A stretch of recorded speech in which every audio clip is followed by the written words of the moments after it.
Flat Earth Debate Uncut and After Show.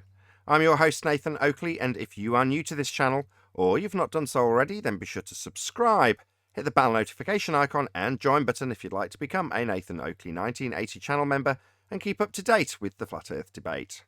If you would like to support the channel, there is a super chat that runs alongside each of these shows while they premiere, and there's also a PayPal, Patreon and crypto link in the info box below the video. Also below this video, you can get £50 for swapping your UK electricity supplier to Octopus Energy.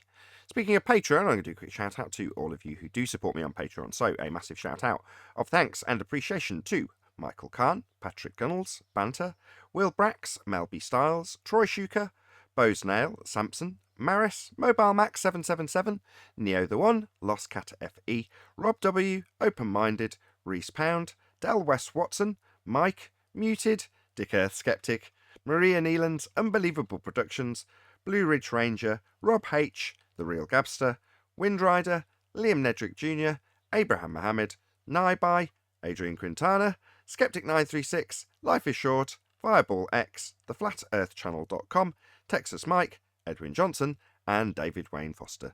So another massive thank you to all of you for supporting me on Patreon. Now I'm going to hand over to whoever is in Google and Discord so you can enjoy their conversation while I set up for today's live show. All is well, man. How are you, Steve? I'm pretty good. I just got up. Did you? It's 5 o'clock. Yes, up in the morning here. That's pretty early. Yeah, that's what time I get up every morning, pretty much. Flat Earth Solar. Somebody muted. I don't know why he's muted. Oh, I can unmute him. Is he muted? Can you mute him? You got I him? got him. Flat Earth Solar, you're good to go. I don't normally make the show, Nathan's show, because it's so early. I got so many things I have to do in the morning. But I'm here now. I watched a couple of his episodes. 10th Man explaining the sextant, the way they all explained it, the 50 degrees, the circle. Man, it was amazing how they put it together. Got riding on eggshells. I can remember his voice. Then I listened to him, Nathan Oakley, explain to a guy about Aether. I watched that episode. It was quite interesting. It kind of gave me a different, thought process to the Aether, like Nathan's side of the argument versus, other flat earthers when they talk about Aether. So it's quite interesting. Yeah. Really? Is Nathan an Ether guy? No. He actually gave an amazing argument when it came to the Michelson-Morley effect experiment. Well, I wouldn't say experiment, but how it's synthetic and how man manipulates the waves, and it was pretty interesting listening to it. Is that the double split? No, it was the Michelson-Morley. Oh, that's one. Go ahead. Oh, I just double checking. Is that the one where the light goes to two different directions? Yeah, where it's the way it goes in, yeah, and they say it's the ether, not the ether. You got Albert Einstein saying relative. But Nathan made a good point on how the man or the person, whoever's doing it, is the cause. I thought about it for a second. I was like, you got a point there, sir. So that was quite interesting. I didn't think about that. I don't know why I didn't even think about that. Kind of slipped my mind for some reason. It is very, the ether might be back on the table again for me. That made a lot of sense. And that guy, I mean, but I don't know what his name was, but I think I don't know if he rage quit or I don't know. It's all speculation, but I think he might have sat back and thought about it too, maybe. Makes a lot of sense. Morning, fellas. Nathan, you around? Or you busy? Busy. Yeah, I'm physically here, but I'm just not in front of the mic. Oh, Nathan, what's up, buddy? Happy to make the show finally. Hey, when you got I a know. chance, just tell me. I got an extra question. I can hear you from the other room. It just takes me 20 seconds to come back each time you want to reply. So if it can be rhetorical as much as possible, just so I can get done what I'm doing and then come and actually sit down in front of the desk.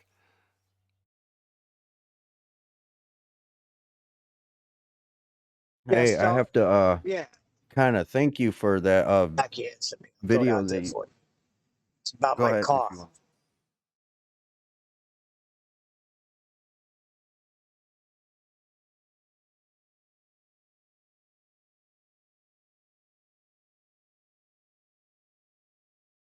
Okay, I was in the kitchen listening to a really good conversation. You've come in, Neil. Now there's total silence. So I've said, if you want to tell Oh, me, what? I'll listen. Go ahead. But you've said something about your car. Now everyone else is paused, waiting for you to tell us, having disrupted the conversation that was already going on. I'm sorry. I have no power. If I'm driving through North Carolina, I'm getting in and out of reception. It's not my fault. I was driving for about 7 hours straight. So we pulled into a Chick-fil-A and we're in a standstill for about 10, 15 minutes waiting online. And I just looked, my air conditioner it wasn't blowing out cold anymore. It started feeling a little warm. I glanced at my temperature thing and it looked like it was going a little past the middle. So I freaking pulled over and shut it down. Could that have caused it to heat?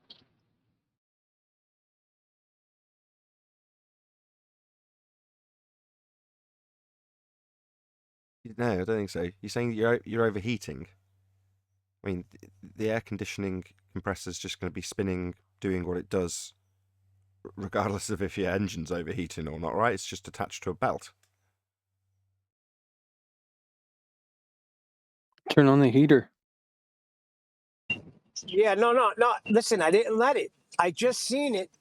I seen a needle pass in the middle, like a hair. And I just shut it down and let the whole thing cool off. I hung out there for a while. Could you have a... It hasn't happened. you have Yeah, a if crack you run kit? the heater, it'll cool it down. Well, wait a minute. How much middle? You're not in trouble.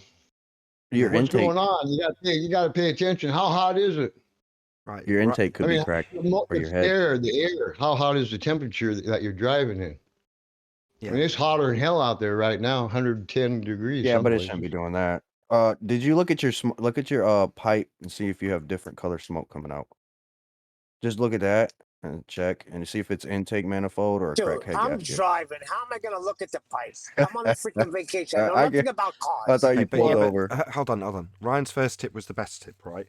So if your engine's overheating and you're running your air conditioner, number one, that's putting a bit more strain on the engine to begin with. But if you just switch over to heat, as nuts as that sounds, as we've just said how hot it is. I know the about heat- that. Right. Well, that'll cool it down. Yeah, because you're I just running understand. hot. But listen, hold on. Just listen. I'm worried about the continuous trip. Should I bring it into a shop and have it looked at? I still got to go to North Carolina, Baltimore, and then home. The answer is no, because you've Definitely, got to go to North definitely Carolina stop and by a Baltimore. shop. So the answer's no. You No. just do it. You just go and do the trip. Have you checked the water in the 10-4, radiator thank yet? you. Checked all Yeah, that shit? I put a little water in. That's what I did yesterday. I put a bottle and it took a quarter because that's all I had was water on me. And the radiator this morning was filled to the brim with antifreeze. Yeah, just roll down those windows, man, and crank that shit up. It should cool it down quite a bit. At least enough to where you'll be able to operate the vehicle. I'm not hot no more. This was yesterday. Look, So have you got a that's problem? over. I shut Yes. it down for an hour. Okay, let's not do this for 25 minutes. Yes, you've got a problem, but no, you need to use the car, so you just have to grin and bear it. And then hopefully it won't break en route. If it does, you're on Gotcha. vacation, right? Well, that sounds like fun. That's part of the experience when you buy a Nissan. I mean, when you go on holiday. Shut up, Nathan.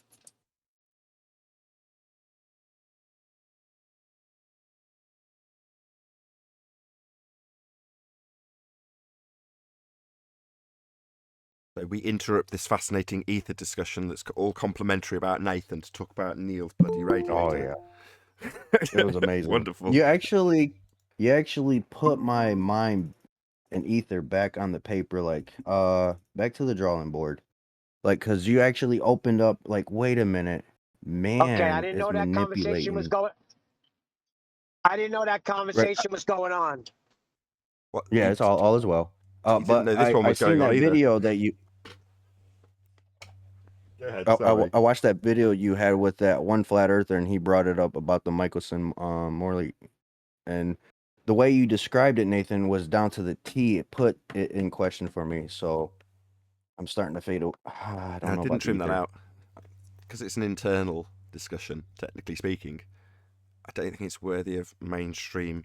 It's not worthy of my wanting to capture a slightly wider audience, as is the case now with edited videos. So they get more pull than a live show. Well, that's just the way it is. I've had to adapt to keep my numbers up. But at the same point, I still want to reach the main majority of my audience, right? Now, if it's only discussing an internal issue about ether, that only appeals to literally about half my audience. Probably, if they're half flat earthers, if we assume it's 50%. Well, the rest of the people aren't interested, and the people that might come along that aren't part of the channel or already aware of it, if they stumbled on that video, they'd just be scratching their head going, what are they talking about? Ether? They might not have ever heard of it, let alone worry about whether or not it's a replacement for space. So for that reason, I didn't trim it out. And I think I said it at the time, I'm like, this is kind of inconsequential. It's just other flat earthers that think this. So what? It's not like the Western world's viewpoint, is it? I think a lot of this Can you evil hear me? stuff comes from a fascination with magnetism and electromagnetism, and Well, it's certainly not But the guy yeah, yesterday. The guy yesterday didn't mention it once, I don't think. Did he? Yeah, but you made sense when you said it's man manipulating that, that so-called quote unquote experiment. You made a lot of sense with that. And I don't know why I didn't think of that. I mean, I don't know why it didn't come to me.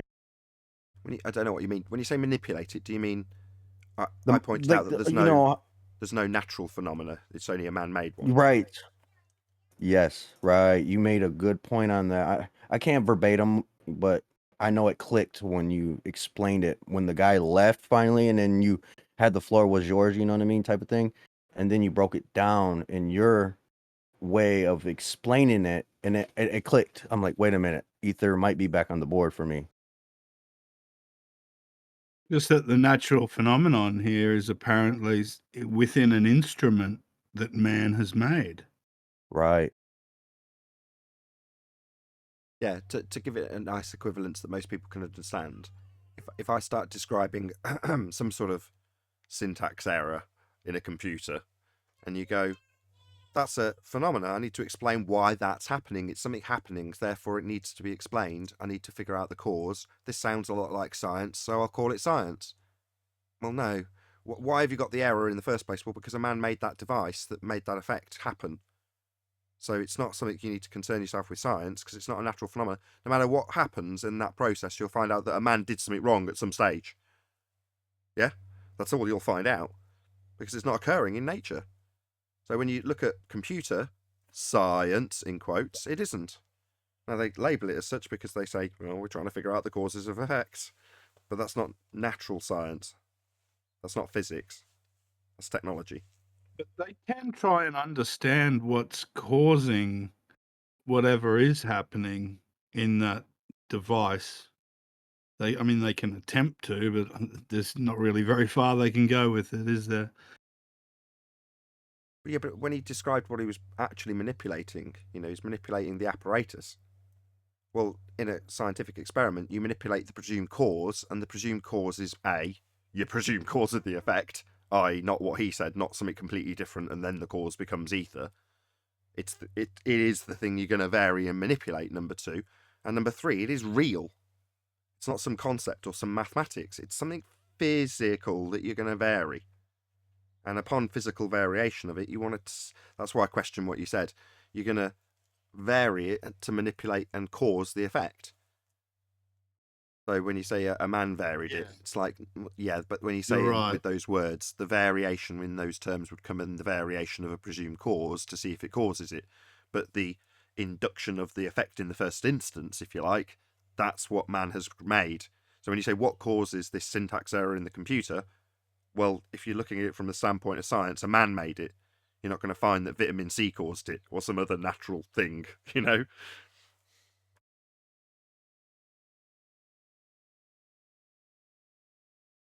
Yeah, absolutely. Good morning. Hey, Rams. Morning. Morning. Do you think it's just what obviously they've taken the word science and made it fit many things, and yet it's not natural science? I mean, I remember I did a video where I talked about all the different departments under the name science.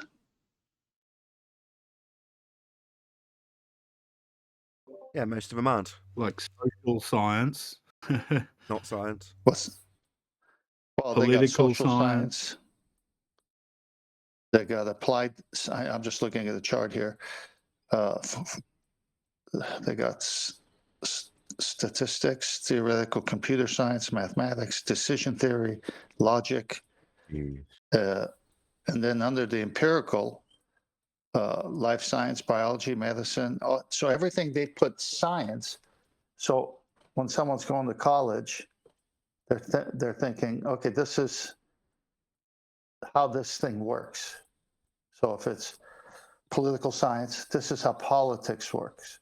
I'm going to learn about what is politics, but it's not a cause and effect. Yeah, and the word empirical implies the notion of the method that gives you empiricism, which is the scientific method, singular. Yeah, but you know what? When I was first Scientific seeing about a flat Earth, politics.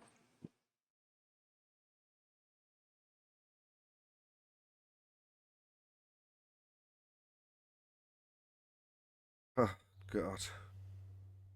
Is he driving? I don't know, I'm but going to every time stop Neil talking pipes up, once I'm trying to say something. but you're You're not. saying. Yeah, because somebody else started talking, so I stopped. Now I got the floor. Thank you. Am I pissing you off? Too bad.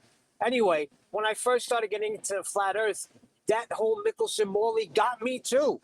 I believed it until I came here and I learned a little more, and I found out that it was not a scientific experiment. That's all I wanted to say. Now, with that, I'm out of here. I'll just listen. Thank you. That was great, Neil. Alrighty then. Well, he's right. And he's just backing up what someone else has said, which is to say you come along and someone starts detailing something that sounds like science and you get taken in by it. Now, if you don't know what you don't know, i.e. you don't know that it's not observing a phenomena, it's not formulating a hypothesis with an alternative and null, and then actualizing that with multiple experiments, then you don't know that. So you just hear someone describe a contraption and a gizmo, and they talk about wavelengths, and it all sounds very technical. And you go, wow, that's cool. Well, that obviously proves ether because you say so. Baffled with bullshit. Well, this is what cracks me up when the ballers say it's QE's science. No, it's the scientific method. It's not Nathan science, my science, or QE science. It's a scientific method, but they find it highly undesirable when applied to the physics of the Earth. Exactly, because it isn't about their physics, because it's not physical in their maths.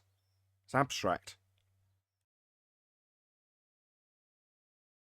And they even tell you it's mathematical. They even tell you it's a calculation. They even tell you it's a model that's based on mathematics and calculations. But they wanted to kind of seep into the natural science world where you actually observe something and you do the scientific method as prescribed. And it's a very narrow method that you described. So you're going to have the null, and then you're going to have your hypothesis, what you think is you're causing it. And you're going to know that there's no finding out why water boils at a certain temperature at sea level. And then later you find out, oh, no, it doesn't work that way.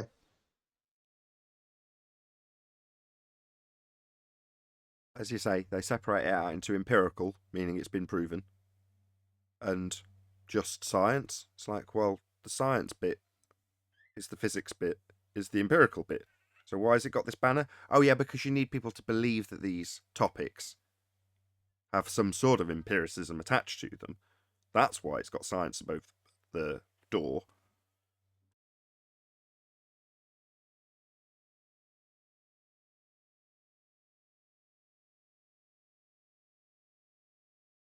Yeah, then I after just posted up the 2 images for you. Therefore, you Not comment to on take. to Go ahead. genuflect as he gets to the door of science and thinks it's empirical when not being told that there's another branch that is actually the empirical branch. Okay, got it up. Yeah, but then we also recognize the fact that since the 90% or whatever of the Western world believes in heliocentrism, then they even get off of their own version and put it in there. And so someone will say, well, I have a citation for that. And you find out it's based in heliocentrism. So the foundation is wrong because they've never proven that. And so, but it's a citation. So just because it's a citation, maybe I ought to go over that. We ask for citations because we want to know where you read it, who else done it, if there's any validity to it. But that doesn't mean the citation itself is true. Yeah, citations are used to back an argument. They're not used to make the argument. And a citation on its own is a baseless assertion unless, again, the citation has some sort of validity to its statement. And that statement is only backing the argument you as an individual are making there and then. It doesn't make your argument, and the argument doesn't become the citation's argument either. If you cite Einstein for something, it doesn't suddenly mean that it's Einstein's argument. If you're making it, you're simply using his words to back your argument. But it's the argument that's important. So I rarely cite anything, because as far as I'm concerned, it's the argument, and it's the argument that can stand and breathe and live and die on its own. It doesn't actually need citation.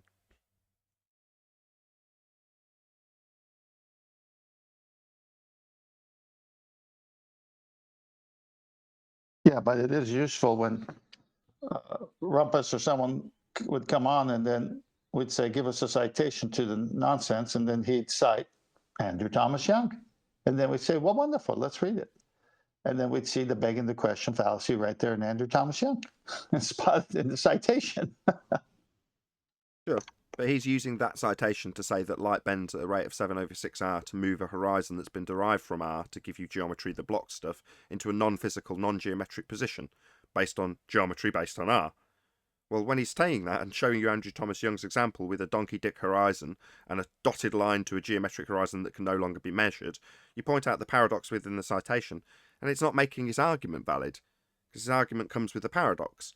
So regardless of whether or not he cites it with Andrew Thomas Young in the case of Rumpus, his argument didn't stand before he got any citation to try and back his argument that didn't stand. Do you remember Kosho when he came and he was trying to prove Coriolis Earth-based variety, and we asked for a citation, and he gave that one from it'll come to me. Anyway, he gave that one. He put it up, and then Chocolate and somebody read it, and it actually backed our argument. And we say, hey, keep reading. And then when we read it, it just destroyed him. Yeah. And it was his own citation. Thought Co. So he produces a Thought Co citation when arguing about how wind, cyclonic wind, is actually moving straight and we're only seeing it appear to deviate because we're turning beneath it. Now, it's pointed out that if we're turning beneath stuff, there'd be drift. We'd see things drifting away from us at that rate, 15 degrees an hour, 1,000 miles an hour, it would drift away from you on the equator, and that doesn't happen. He goes and gets a citation to argue that Earth's not claimed to be turning beneath stuff. It's all about the actual item moving in the reference frame that you're observing. No, it isn't, but his citation made it clear that the Coriolis effect on Earth is induced by Earth turning beneath stuff, something they try and deny because it does not happen and we don't observe it.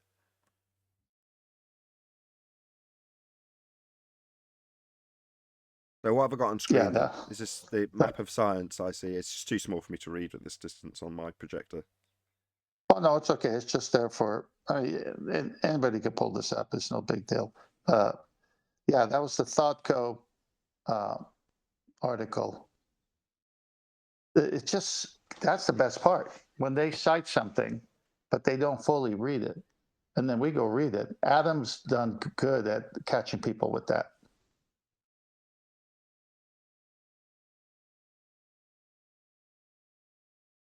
Yeah, cherry picking citations, basically. Yeah. And then Adam says, oh, hang on, let me read. It says here, and then he reads it a little bit further, one paragraph, it all takes. And then it says the exact opposite of what the guy's trying to say. And then he'll turn around and say flat earthers are cherry picking.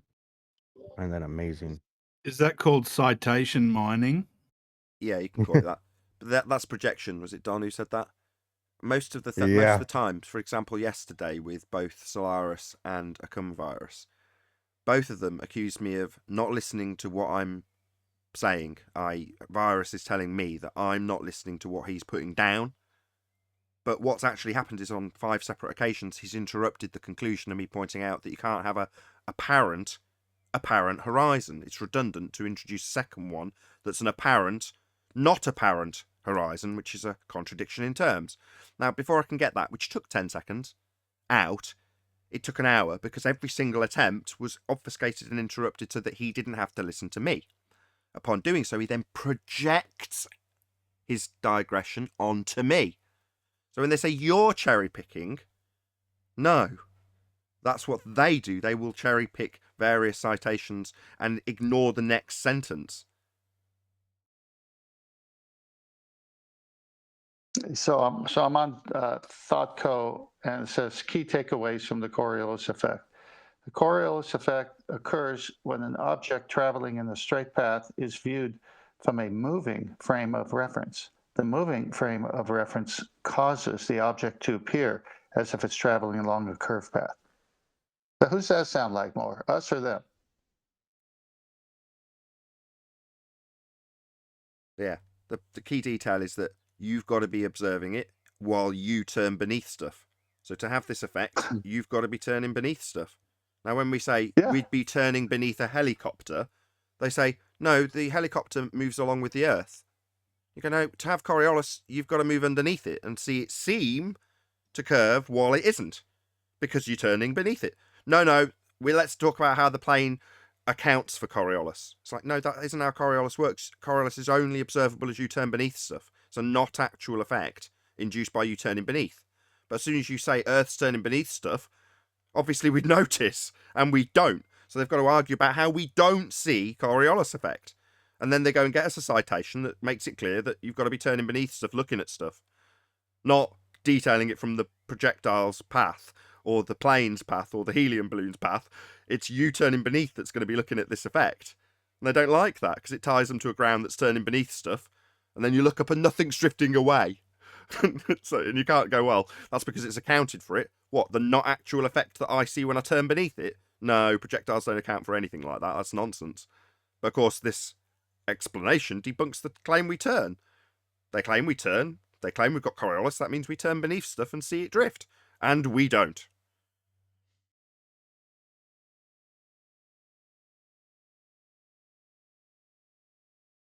Yeah, I'm going to post one part in a second here, Masterby, and then you can pull it up. Okie dokie. Ordered my audio interface yesterday. So last month it was a custom cable. This month it's my mic interface. And then either next month or the month after I've saved up, I'll buy my mic. It's going to be the most expensive. So you became your own monster cable. You design your own cable for a fraction of the cost. And no, I don't know if I've talked about this anyway, but the pro world is very different to the consumer world when it comes to cables. You can get a beautifully manufactured, top of the line, excellent connections, excellent cable for like $20. If it was in the domestic audio realm, that would be at least £3,000. More sheep to believe the earth is turning. Hey, I believe that too. I believe that too with my wires on my TV. I bought these wires like $100, supposed to make the picture coming clearer. Same thing. That's the biggest scam I got ever. it. HDMI either works and gives you the picture it gives you, or it doesn't.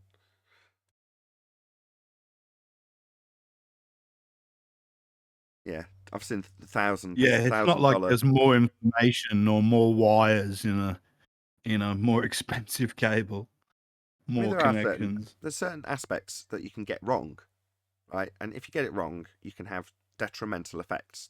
The cable quality can't really improve what's going through it. That it can only degrade it. Well, depending on how the cable's made or what impedance the cable is, might suit a specific task better. How well screened or shielded it is might affect how well it rejects interference. But those things are detrimental to the performance of the cable, if you like, because you can't improve on what's going into it. The source is what it is. It's akin to saying, oh, this wire will make your voice sound better. Well, no, it won't. My voice is my voice, and it just travels along as an analog signal down this mic cable. Doesn't in mine, it's actually a USB mic, but for the sake of example, that there's nothing can be improved upon on that process. You can only degrade it with interference. Well, once you've got rid of that, once you've designed the cable correctly so it transmits from one end to the other correctly, that's it. There's nothing else to improve upon. But the notion that you can, the idea that it's detrimental, leaves you with this selling point that it could be beneficial to get better cable. Well, yeah, I suppose that's sort of true. If you've got a major problem that needs fixing. But on the whole, the same applies to like speaker wire. If you've got the wrong gauge and you're trying to run a 5,000 watt subwoofer in a car on 14 gauge cable, yeah, the cable's going to get really hot. It'll still work, but eventually it might set on fire. No, that's not going to degrade your audio, but it might set your car on fire. You know what I mean?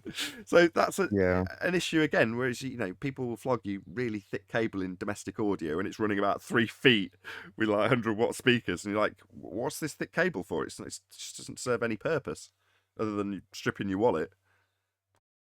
Yeah, well, if you use OFC wire is better than CCA. The current's a lot better, more cooler. Yeah, well, that's when you're talking about current flow. So yeah, again, in a car, if you're going to compare copper wire with almost anything else, it's gonna be better in terms of how much power you're gonna get from the alternator. Yeah. Yeah. Right, that's true. But will that affect your audio quality? Well, you could argue that your amp wouldn't get as loud if it doesn't get as much current. So yeah, you could say that. But is it going to make it sound better? I.e., volume. If you can achieve a certain volume on both, does it matter that you've got copper cable? So long as they're both producing the same amount of power, it's going to sound the same. The cable, because it's copper, is not going to make it better. Well, oxygen-free copper is better than copper coated aluminum. It is a lot but if you're amping tune right, you will get some clipping and distortion. So I mean, that would sound horrible. Yeah, well, I mean, and then you better, got box rise. Better is more efficient. It loses less of the power on the cable to heat. Right? That's what's happening. What aluminum? Yes, with copper coated aluminum. Yeah, you'll get more heat out of that than OFC wire, oxygen-free copper. Sure. So or you could use welding wire too as well. But my point is that being less efficient, physically using more petrol to make the stereo make sound, won't make the slightest bit of difference to how it sounds. You could argue at really high volumes you couldn't get as much current, therefore couldn't make as much volume. That could be true. But at a given volume, let's say it reaches 200 decibels and you only play it at 100, just for easy numbers, both will sound the same regardless of one being less efficient.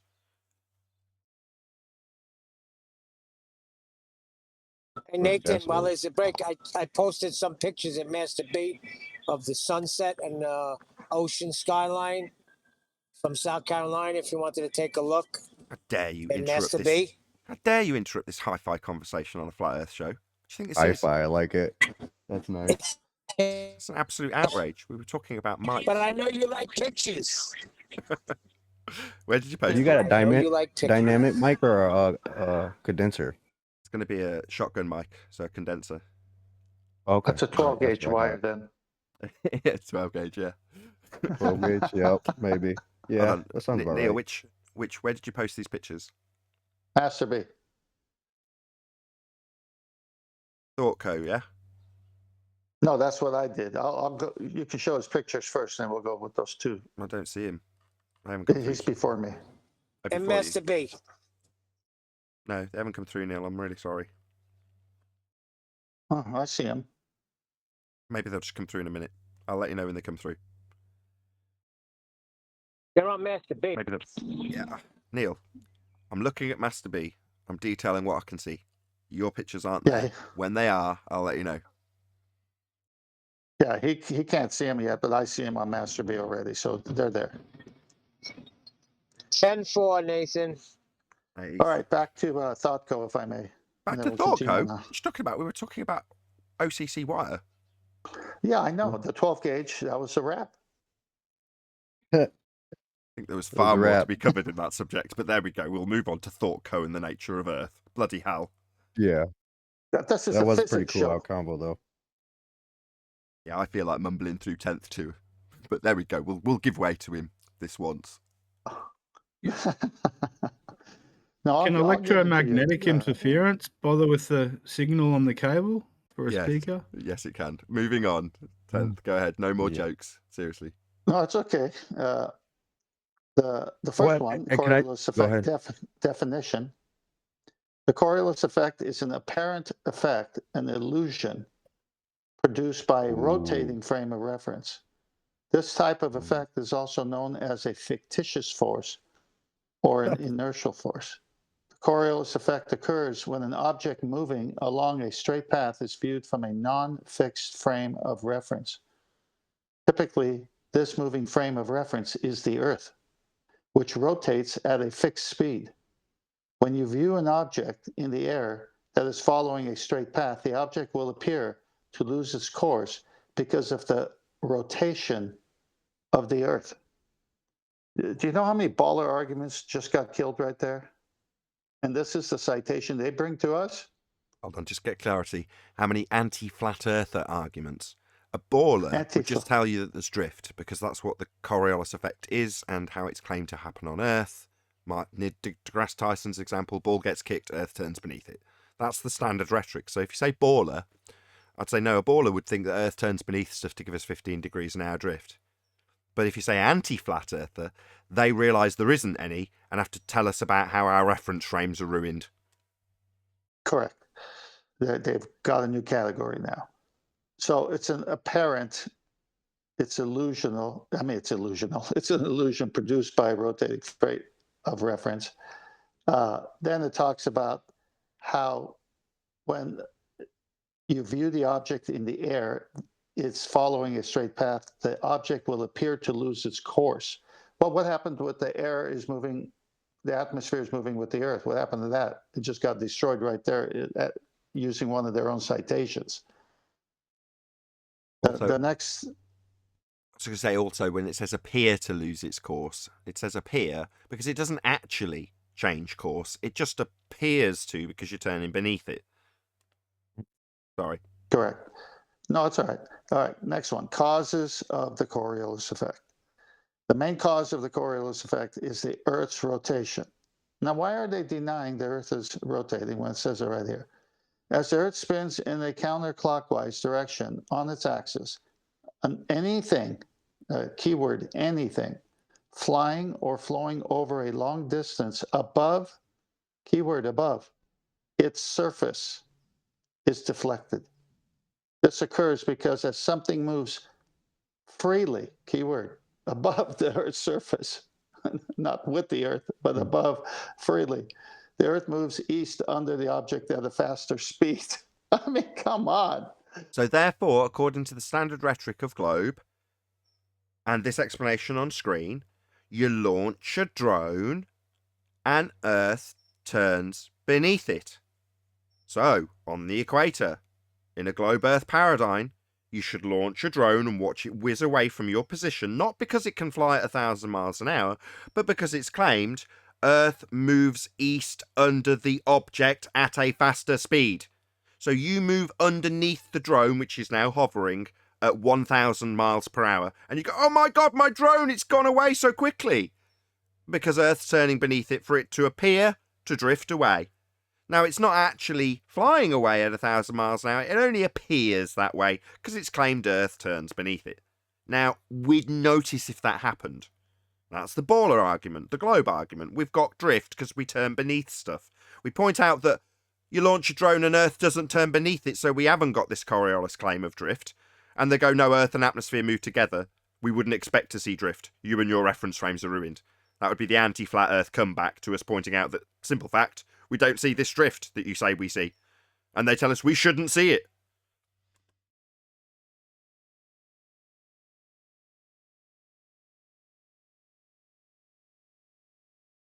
Now let's go back to wires. Oh yeah.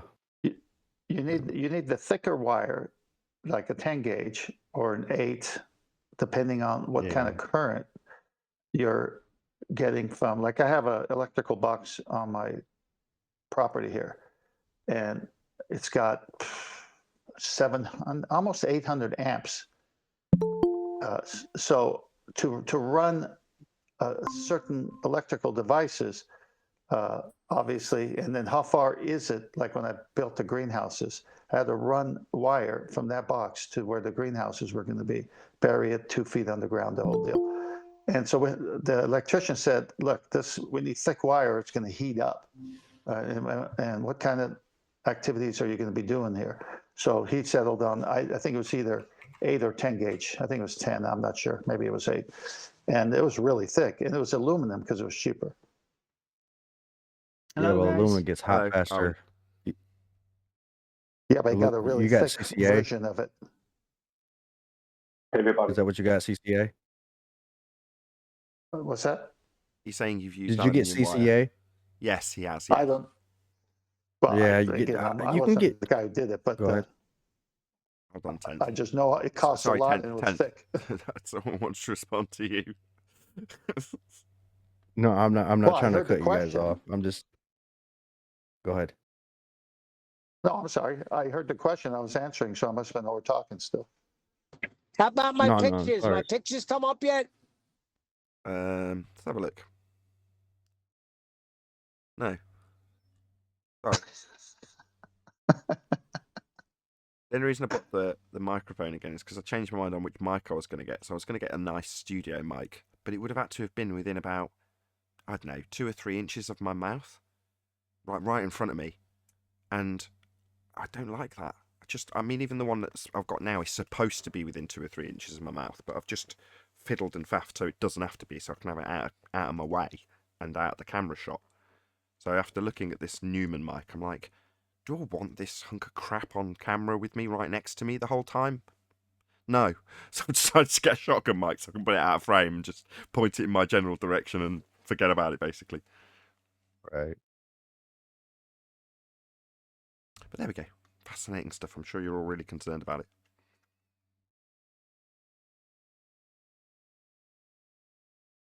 Or not.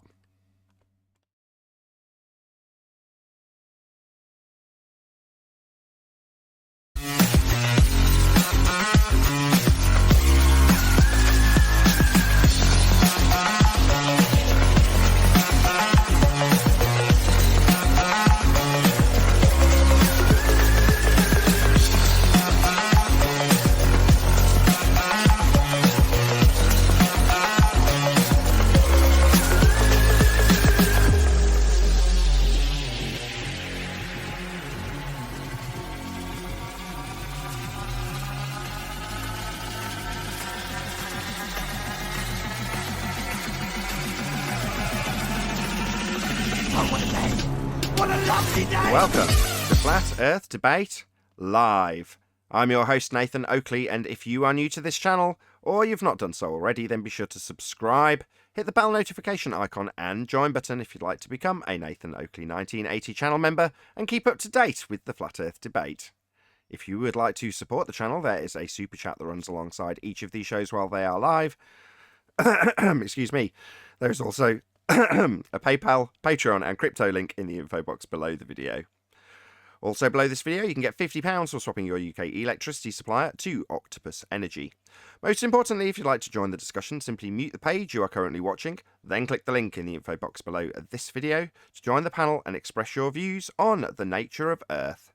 If you do join, please don't swear. If you do, you'll be ejected, and if you are, please don't try to rejoin the stream using sock accounts. You'll be warmly welcome back on the next stream. Please also share the show on social media. Sharing the show obviously increases the live audience, but this in turn increases the chances of a more diverse panel, so please share the show on Facebook and Twitter. One last time, if you're new to the channel or you've not done so already, then be sure to subscribe, hit the bell notification icon and join button to keep up to date with the Flat Earth Debate. Now, we are joined by 10th Man, Neil, Brian's Logic, Arwin, and a whole bunch of people in Discord. So welcome one and all. Greetings all. Hey, everybody. Okay. Hello, Neil. Hello, everyone. Sound like a bunch of zombies. Bunch of soundies. Zombies. Oh, sorry, my one-track mind. It's from the Aether. Aether's got us dizzy. Oh, Neil, come on now. Yeah. Right, let's do some housekeeping. Any evidence of the distance Yes, to man. the The sun? light medium is spinning. Any evidence of the Ooh. distance to the sun? It's 3 AU away. No, there Well, is it's no a black- evidence for the distance to the sun. Because they found out the distance to the sun because through the distance to Venus. And they found out the distance to Venus through the distance to the sun. They knew the distance to Venus to find out the distance to the sun, but they needed to know the distance to the sun to find out the distance to Venus. So, well, anyway, it all started with a radius. That's gone now, so, oh well. Well, any evidence of the R value, Earth radius, as specifically you need Earth radius to be transposed onto Venus's radius in order to give you the scaling values from Kepler's third law, as Brian's pointing out. So without that assumption of R, you've got nothing to give you the scaling values to give you the distance to the sun. Correct, Brian? Any evidence of R? Venus is flat. No. Unless you want to say Venus. Gases don't have No. an inherent shape. I'm just going to say something to someone in chat. I wouldn't normally do this. Anthony Riley, Sleeping Warrior, please join the show, as you've been trying to call me all morning about what Veritasium has to say. Just join and tell us. Any evidence of a self-perpetuating molten iron core at the centre of a presupposed spherical Earth? No. Is there any evidence that Sleeping Warrior's pissed off at all of us for rumpusing him? Yeah, he is pissed off, and I don't blame him. I heard the show back. And he got mad as I said something, and he flipped out on me. I often blame Arwin when it's you, Neil. Just so you know, I'll say "shut up, Arwin," and then I see your know. mic close, like now. Yeah, thanks for that. Go on. Oh, he said thanks for that. I misheard Arwin. I thought he said something else. Okay, let's move on. Any evidence you can have gas pressure without a container? Absolutely not. You need a container for any type of gas pressure. I would like it demonstrated from any baller. Come and show me gas pressure without a container. That means walk with it in your hand. Well, is there any evidence that you can have temperature without a container? Because how do you have temperature without a container? And you need temperature to, to have a gas pressure gradient, you need temperature. To have pressure, a vacuum, or temperature, you need a container. So a container is needed for all three things. Okay, I get to play baller So- then. Wicked. What? Hold on, I get to put the contrary argument to your claim. See how you cope, Brian. So you're saying no container, no temperature. I've got a thermometer in my hand right now, and it's telling me the temperature. Exclude the fact that the thermometer itself is a container. I'm not talking about that. I'm talking about what it reads on the thermometer. It's reading a temperature, and I'm outside. There's no container. What are you talking about? You're within a big container because you couldn't have temperature in the first place. You can't have a temperature, you can't have pressure, and you can't have a vacuum without containing it. Can't have any of those things without containing it. So the temperature, Hold on.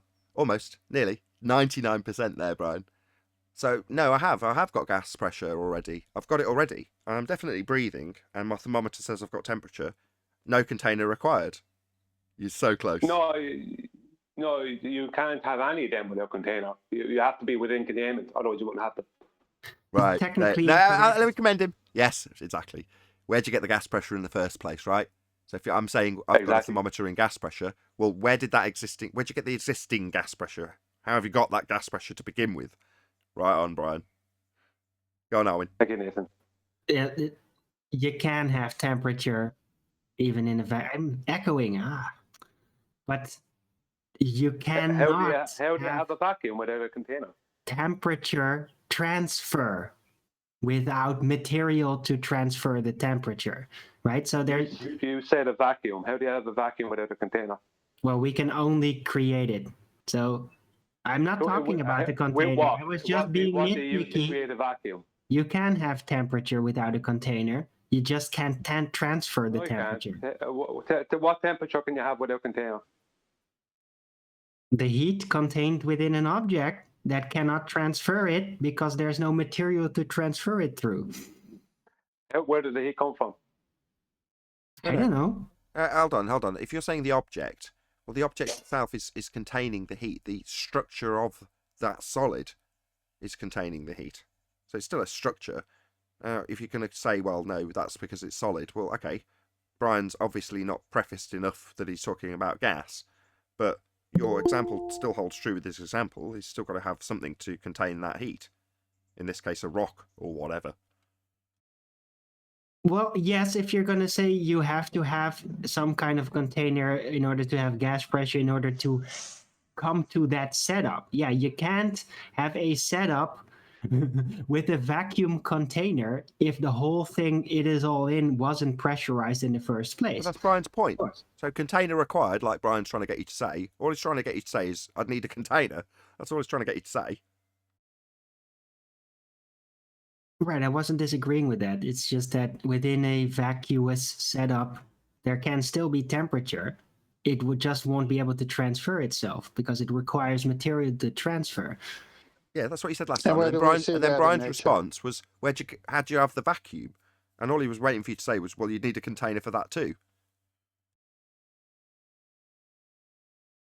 Yeah. I'm sure that was so gratifying for Brian. Thank you, Arwin. All right. I wasn't being Baldwin or anything. It was just being No, I know. nitpicky. I didn't suggest you were. Anyway, anything you want to add, Brian? I'm going to move on with housekeeping questions, if not. No. Thanks, Nathan. Any evidence of a physical geometric sphere edge horizon, formerly known as the curve of the Earth?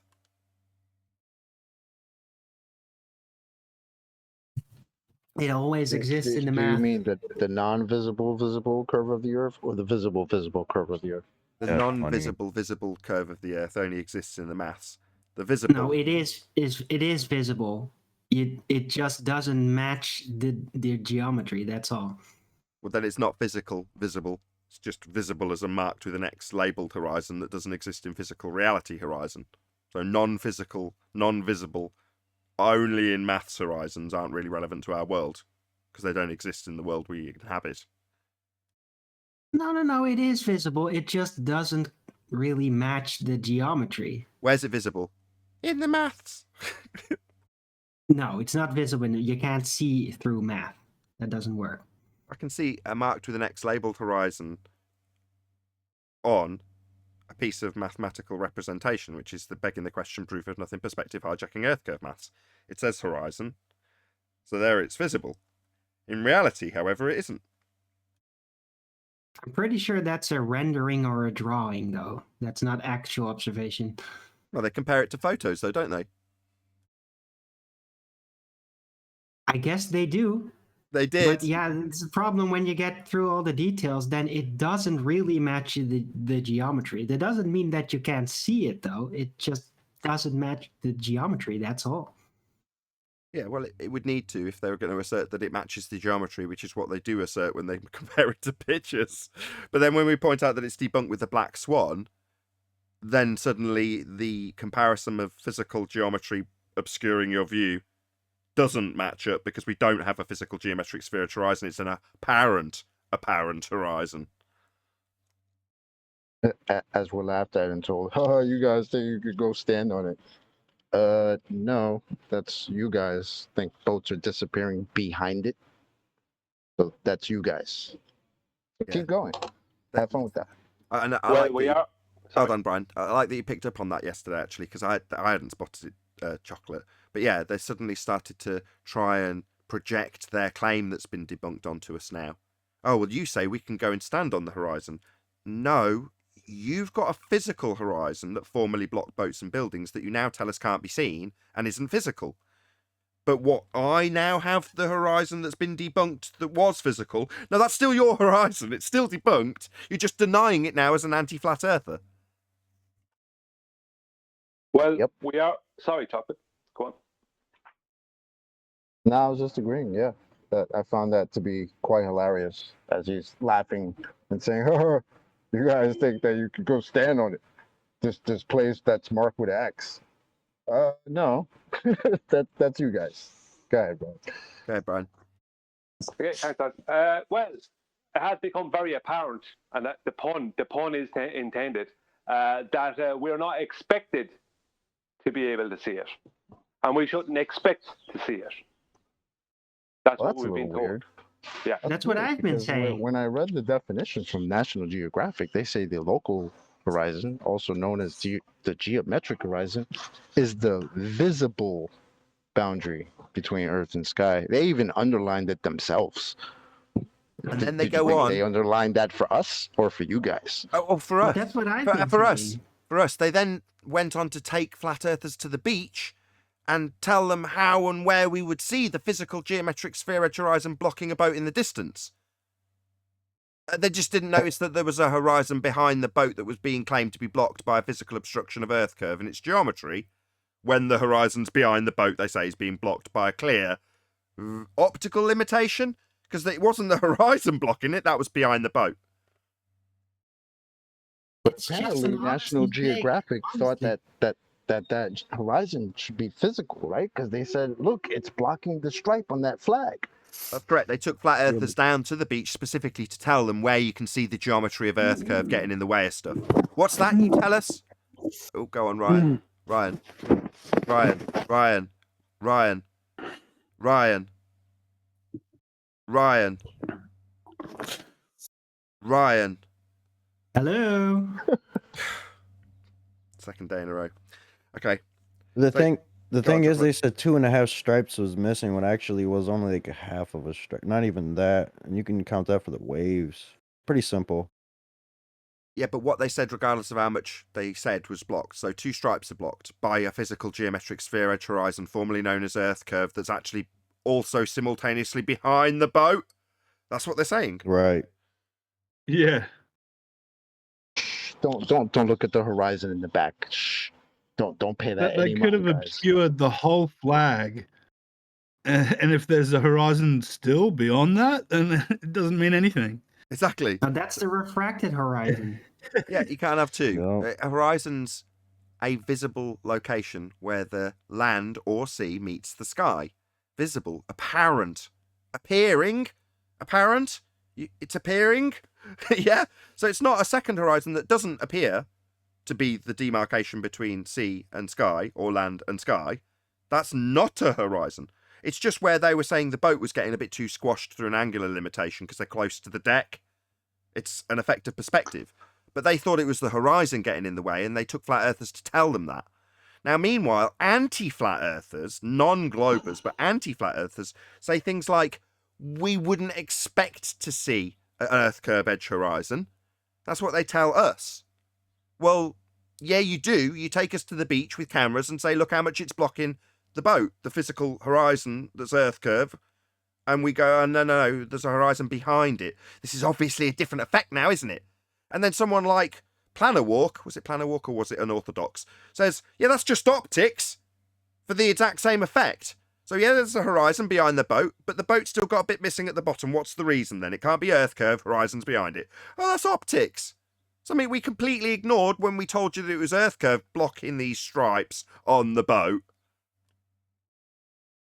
When you have a presupposition, a fallacy, that you live on a globe, the math says it's got to be 1.22 times the square root of the observer's height in feet.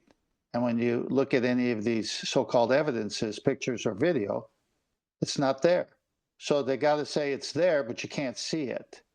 And now they're hearing their arguments being torn down. And they're saying that we're saying you can stand on it, but it's really they're the ones who have this mathematical equation of 1.22 based on the radius of 3959. So all it does, if you go backwards on it, if the Earth was a sphere, right, with a radius of 3959 p, then every horizon distance measurement must be no more than 1.225 times the square root of the observer's height in feet q. But guess what? It doesn't match their math, which means we're not on that presupposition or that presupposed globe. Right on. Any more to add on Earth curve? Or the Yeah. Go on. Yeah, no, the horizon that you see beyond the geometric horizon is just there because of Fleur perspective. You don't see a horizon beyond a geometric horizon, because that would imply that you do see this second physical limitation, like a hill, blocking things into the distance. That's supposed to be the horizon, and we only have one. So it's not like we've got a second one beyond the one that we don't see, because we don't see it, therefore it's not a horizon, are we? Just be happy that we gave you Fleur perspective, okay? What's They that? have as many horizons as they do branches of science. Meanwhile, That's we've only got funny. one horizon, and the horizon in the begging the question proof of nothing perspective hijacking Earth curve calculator is physical and geometric, marked with an X, labelled horizon in their maths. Shout out to Unitox Femu. In my childhood, it was only one horizon. That wasn't anything to do with your upbringing, Unitox Femu, and everything to do with just the reality we observe. We've only got one horizon. To the response of as many branches of science to the horizon, that explains why they get triggered. Oh Any my evidence of God. axial rotation? Any evidence of axial rotation of the Earth-based variety? Hey, Eli. Good morning. Morning. Axial no- rotation no- of the what? Not that I'm aware of. You would need an axis first, right? You ought to get a radian value. Yeah, you would, Chocolate. That's a bummer if you haven't got an R value. Antipodal Yeah, star that sucks. rotation. The assumption thereof. What about it, Arwin? That proves the Earth spins, It proves you have assumed antipodal positioning. but it still spins, right? And then suddenly at the horizon, the stars that were underneath you before become visible again. If you assume And others antipodal move positioning, underneath you on the If other you- side. say it 5 more times through me, I would. Yes, if you assume antipodal positioning, i.e. when you travel south, that would be out towards the direction the compass points, towards the horizon, that when you arrive at that location that you have travelled to, that you have somehow become antipode from where you began. Well, that's an assumption. Whee! What's the problem? That you're supposed to prove it, not just assume that if you travel to the south that suddenly you're hanging off the bottom of a sphere you're trying to prove. Assuming that you're hanging off the bottom of it when you make observations of things that are above you. Well, no, actually, I'm going to assume that they're not above me. When I travel out to the horizon in a southward direction, what was above me in the north is now below me in the south relative to where it was in the north. No, it's still just above your head and you've just moved out southward. There's been no drop. You've not experienced any topographical changes that would indicate an 8 inches per mile squared drop from your location that you started at to imply that you're antipode when you arrive at your location. Nothing along the journey has inferred that or implied that in any way, shape or form. It is merely an assumption. But most people seem to be okay with it. Is that a fun assumption though? Like to think that there's an entire existence antipodal to you, the thousands of miles underneath your feet? Does that make sense to people? Because when I describe it like that, people look at me like I'm weird. It's like, no, I that's don't what you think think most it is. people have even thought about it that deeply. I was thinking about that when I was a kid. Me too. I don't understand. Yeah, same I here. never had a problem with it. You just take a balloon, then you imagine that your fingers of both your hands are walking feet, and then you just walk on both sides of the balloon. I don't see the problem here. Yeah, once you turn the cartoons off, that it becomes a problem because that's not my reality. Cartoons are great, anime is great, but when I step into reality, I need the really is level. People, an entire existence of people, things, water, cities, clouds underneath my feet, thousands of miles underneath my feet is ridiculous.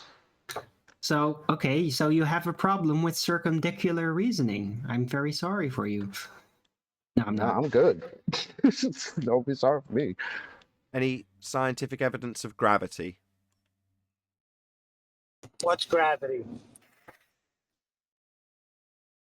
Antipodal standing on the earth.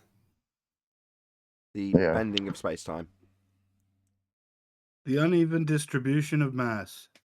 causing the bending of space-time.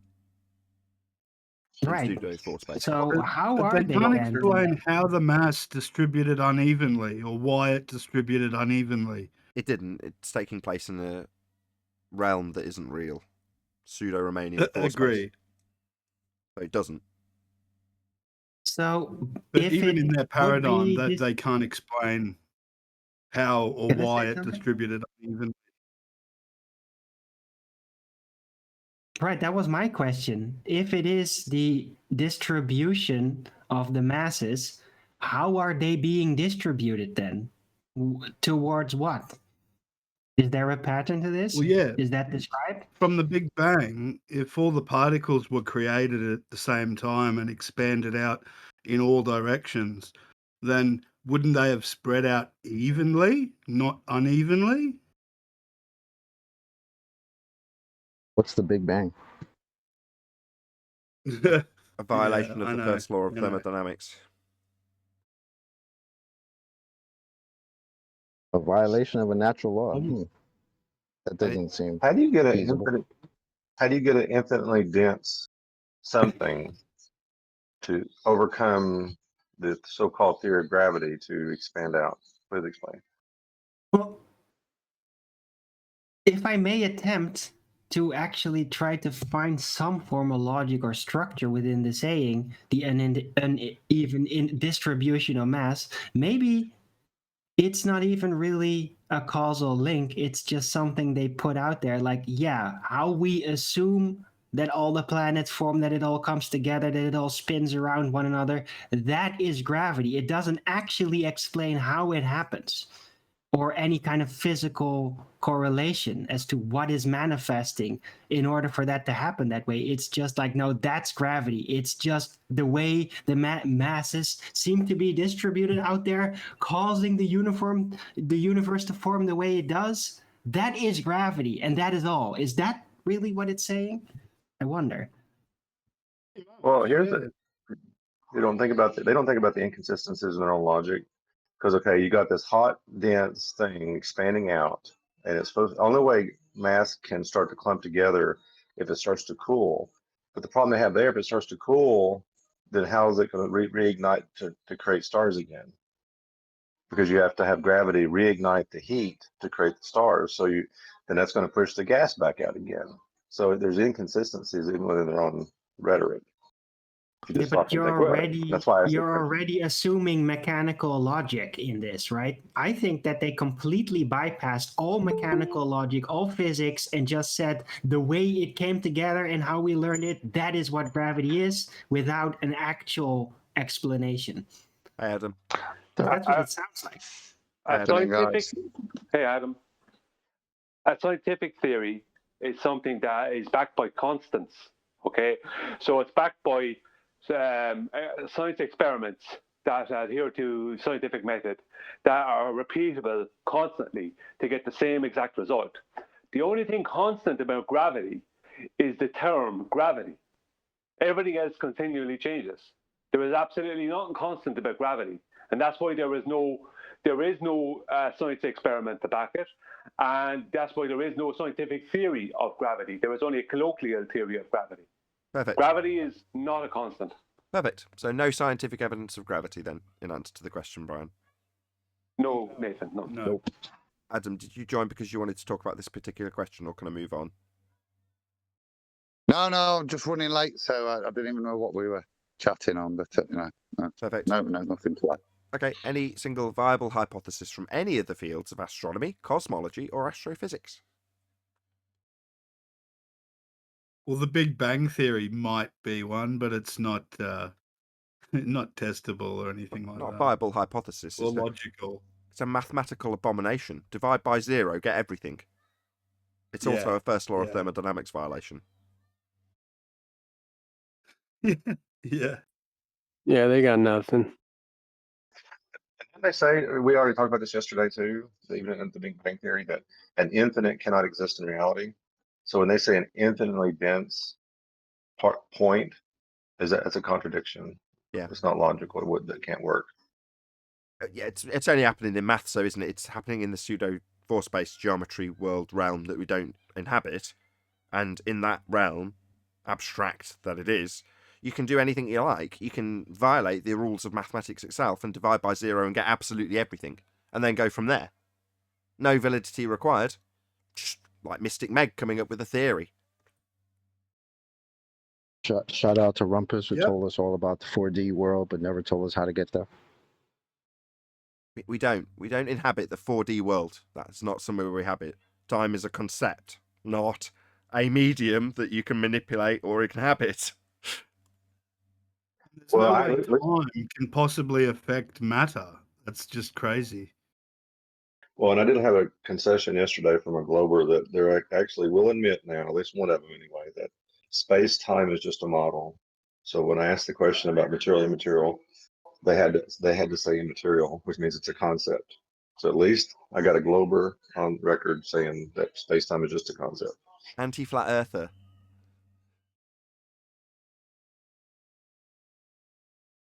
No, that was a Glober. It was if not you're a flat earth, it was a Glober. If you're having to correct them on their own rhetoric, because they're presumably in defiance of their own rhetoric because we've proved it wrong, at that point they're an anti-flat earther. So it's not touting the rhetoric, right? Pseudo four space, it's in the bloody title. So if you're having to make him concede that it's pseudo four space, then you're dealing with an anti-flat earther, not a glober.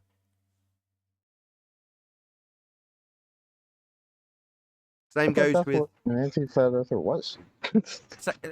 Picture this, Because right? the normies, I like a normal person, I just call them a normie. No, normie is somebody who doesn't really give it any consideration. They go about their general life, and if you ask them about living on a sphere, they'll have some basic notion of what that means, and they'd be able to roughly parrot off some garbage they heard on the Discovery Channel. That's a normal person.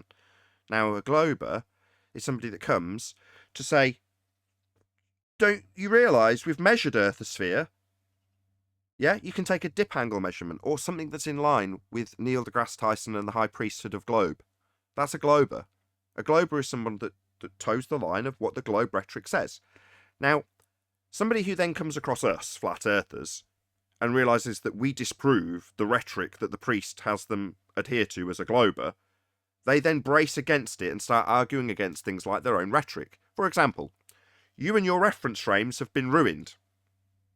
Yeah, that's them somebody bracing against the notion that Earth turns beneath things that aren't attached to show Coriolis effect to prove we spin. Someone who tells me as a flat earther that my reference frames are ruined is an anti-flat earther. They're already well into the cognitive dissonance. They're all into the realizing how we prove their rhetoric wrong and then coming up with workarounds to overcome arguments that prove globe arguments wrong. Now those people, Craig and Simon Dan and Katz and all those people, they're anti-flat earthers. Craig's even got it in his title, Fight the Flat Earth. He's not here because he's a proponent of globe. He doesn't fight the globe arguments. He fights the anti-flat earth arguments. He fights the rebuttals that destroy the globe argument. So another example would be Tim Osman. Nobody claims the horizon is Earth curve. End quote. Globers claim the horizon is Earth curve. But anti-flat earthers claim nobody claims the horizon is Earth curve. Do you see the distinction?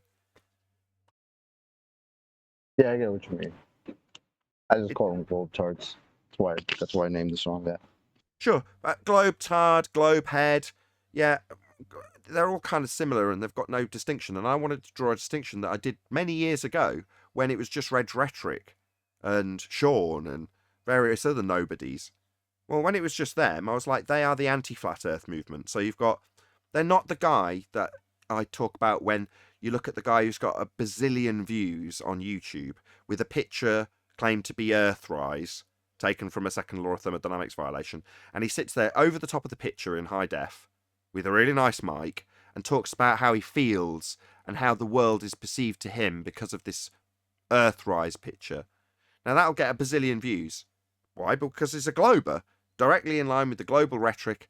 He's not there telling his audience how But when flat earthers say it's a second violation, no, he's not doing that. He's just towing the line of what globe means to him. That's a glober. Now, if that same guy then came across us and we literally had his video up and we're like, see this video, this guy babbling on about how he feels about space. He's talking about a place that doesn't exist. He's telling the world how his emotions are being governed by Narnia. And he comes along and goes, no, from what I understand, right, you claim we can't have gas pressure without a container. It would fill the vacuum of the sky. But I say the second law of thermodynamics doesn't apply to a heliocentric model. Immediately, that distinguishes him from a glober. Yeah? It makes him an anti-flat earther. He's fighting against the flat earth arguments that destroys rhetoric, and he can't then just toe the line of the rhetoric. He has to come up with excuses. Well, gravity's a force, but I can think of it as a force, therefore it's an emergent force that holds gas here, even though it has no effect on entropy. That cluster screw is actually my explanation for why the sky vacuum doesn't violate the second law of thermodynamics. Said no globe believer ever. Globe believer says, yeah, of course space is real. We've got pictures from space. That's as far as a glober takes it. Yeah, NASA. So we occasionally get globers here. We never get anti-flat earthers here. And if we do, all they can do is Discord rumpus and cut off the rebuttals and attempt to censor what we say in rebuttal to glober arguments. So their task, if here, which is rare, is to obfuscate the devastating rebuttal reaching the audience. Because they can't respond to it. They can deliver a cluster screw and nonsense contradictions and cognitive pain, and then rumpus us. That's all they can do. That's anti-flat earthers. I think you're correct, Nathan, because I think a big distinction between the globers and the anti-flat earthers is the anti-flat earthers are people that know deep down that the globe is over. But they hate that we're the ones telling them what's reality. So they don't want us telling them what reality is because their pride is too big. And they don't like us because we're pointing out all the things that they didn't see, that they thought they would have seen themselves as being intelligent and intellectual. And we're pointing out all the silly things. Like when I say silly, it's just because it was so obvious, things like gas pressure without a container. They hate us, whereas globers don't hate us, they just don't understand us. Whereas anti-flat earthers hate us because they know that what we are, what we represent. What we represent is taking the thing that they believed in and throwing it and flushing it down the toilet because it's rubbish, and giving them the reality that is real. Maybe I didn't explain that as well as I'd like, but I think you get the gist. They want to be globers. They want to go back to the position that a normie or glober just doesn't have any really consequence of being under the impression that they're on a sphere. It doesn't affect their life in any way. Now, an anti-flat earther is deeply affected by this. Us, I mean. And as a result, as Brian says, they hate us. I don't care. I don't lose any sleep over this. I am now, as a result of being a flat earther, back to the state, that mean level, that a normie is, in terms of not really caring. It doesn't affect my day. Knowing that it's flat doesn't really affect me. I don't feel like I've got to fight against NASA. I don't have to fight the NASA Earth. Yeah? But they do. They feel that there's a battle going on, and we've got to stand our ground and take the blows. I don't feel that way. I feel more akin to the normie that just goes, I don't care. The person that, when they come across this subject, asks you this question, all right, what difference does it make? Who cares? How's it going to affect my life? I've still got to go to work. Well, that state of being is a really beautiful way of being, because it means that you're not losing sleep over it. You're not feeling that you've got to start up a YouTube channel to fight this terrible movement that's going to affect your day-to-day life. Well, I feel like that guy. It's like, it doesn't really make much difference to me. I still go out and take my kids out for walks and buy ice cream and enjoy life. And, yeah, it don't really bother me. I've got a show about it because it's interesting. And there's this whole other group of people that it affects really deeply. And I find them fascinating. Now, at the moment, they're being promoted by YouTube. They're really popular. They're hot right now. Anti-Flat Earth's hot. I mean, that won't last forever. And when it's all over and that flash in the pan fades into the non-existence, probably not quite as much as Flat Earthers who are actually undergoing censorship, but when it fades away from the promotion by the algorithm, what are you left with? A load of broken people who are losing sleep because they feel that they're in a battle to convince others of the nature of their world. I'm not in a battle to convince anybody of the nature of their world. I don't care what you think. You want to go away thinking that maths is science? Good for you, complete clown. They're real frustrated at the thought that other people don't believe the things they believe. Sounds like thought police, huh? Yeah. Conspiracy Cat's made it clear. So long as consensus still agrees with me, doesn't matter what you think. Oh, really? Well, I don't think what you think matters at all to me. Only what I think matters to me. So the consensus is irrelevant. I know what the world is. I experience it, and it doesn't cause me to lose any sleep. But you're worried about what everybody else thinks, and you're deeply concerned that they all think the same as you. It's pathetic. Oh, but how dare you think for yourself and reject consensus of smart people? You know how robotic that sounds? That's so pathetic. And that's how they all sound. How dare you go against science? One of my best friends told me, why do I have to look into any of this? All the scientists that have done all this work, why would I go against that? And I'm like, holy shit. Why don't you just try to get your man card back? I mean, how did you just completely give up your entire authority of your reality to somebody else and their story? That's what it is. It's your authority that you're giving up. Now I can make the example more extreme. It's like, why do you eat the grey slop? Well, why do I need to think about what I put into my body and consume food-wise? The health government agency have already worked it out for me, and they pre-delivered the packages to my front door. I don't need to give it any consideration. Why would I give it any thought?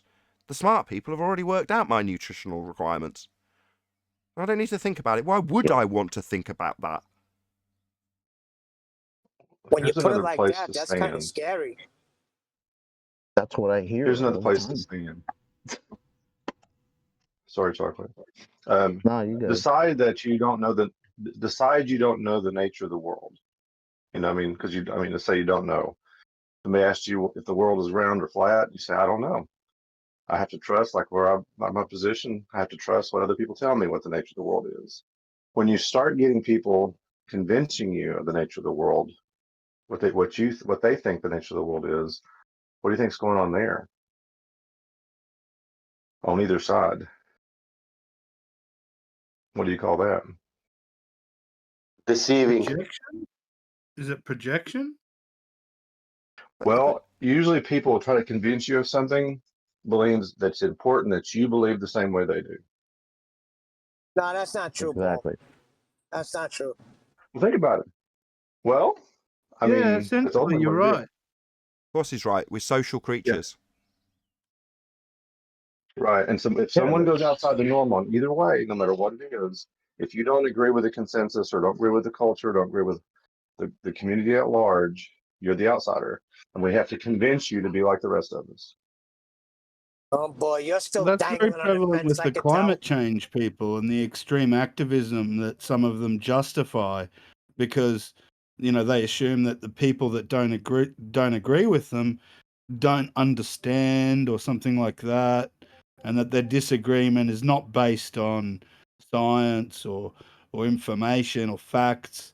They assume that it's just a denial of their story. Yeah, well, So that justifies them taking disruptive action. Taking responsibility. You've perfectly led me, and I was waiting for someone to lead me into one of the comments that Paula's left. So subscribe today to Level Up. That's Paula. And from the chat, she says, people give up authority and freedom because they think it means they also give up responsibility. Absolutely spot on, Paula. Beautifully said. That's what it sounds like when my friend told me, why do I have to do any work? The work's already been done. It's already been all figured out. Why are you wasting your time doing this? He even told me, why are you making songs about this? Why don't you make songs about like going out and partying and shit? I'm like, there's not a million songs about that type of shit already. Why would I want to make the same crap? Do you not even understand what I'm doing here? Question, why shouldn't I trust what I'm told? Yeah. Well, you Well, can. my only You claim is that the Earth is as how we all experience it. Hold I'm on, not trying to say anything different. I've got to just. There's a fine line here because you can, to answer your question, if you want to trust everybody around you, and that's how you choose to be, more power to you. In other words, there's a fine line between me saying, I personally have chosen to look at other evidence in this regard, and if you're interested, I'll tell you. Now, if you're not interested, I've got a show, so I can talk about it anyway. I'll satisfy that desire regardless. My point is, though, that when you get to the point that you go, no, you must start thinking about the nature of your no, you don't. You've got no, you or me, I've got no right to do that. To tell anybody that they should think about this. That's a dangerous thing, because earlier I compared me to, after a long journey, the guy that's already, it's inconsequential to me. It doesn't affect my life. I've still got to pay my rent. And if I happen to be standing on a flat earth, that same guy will also say it won't make any difference to me if it was flat. I wouldn't care. In other words, to him, it doesn't factor into his worldview. Therefore, it doesn't matter either way. But he still just sleeps at night the same as I do. And for me to go up to that guy and go, you need to start considering this stuff, and it's definitely going to cause you to lose a bit of sleep, because 50-50 chance you're going to go on the anti-flat earth route from here when you start bracing against gas pressure without a container, or the lack of curve that you can't measure, or anything else that you formerly just thought was someone else's responsibility, therefore you didn't need to concern yourself with it. And I'm telling you, you now, because I say so, are going to concern yourself with it. That's not fair. I haven't got the right to do that, and neither has anybody else. And that is such a fine line between expressing how you have come to this realization and telling someone else that they should too. Because then you're on the path to the control structure that we're fighting against. You're on that first step right there. That's right. Well, That's Yeah, right. I never try to tell anybody that they need to start thinking about this stuff. My questioning is when I start getting questioned as to why I'm questioning this stuff, especially when they make it very clear they're very comfortable with this lie or whatever the hell, and then all of a sudden it's like, wait, well, why are you so concerned with it? Yeah, that's projection though. You are basically saying they are interested in why you're interested in it. That's the same thing. That's them opening themselves up to question this stuff. Therefore, you're not forcing it upon them if they're asking you why you're interested in it. That is them being interested in why you're interested in it. Yep. Well, why you're interested in Exactly. what? The subject. That's what. Yep. Especially at work, because they hear me do this every day, and they're like, what do you get out of it? Like, what do you get out of it? Why do you do it?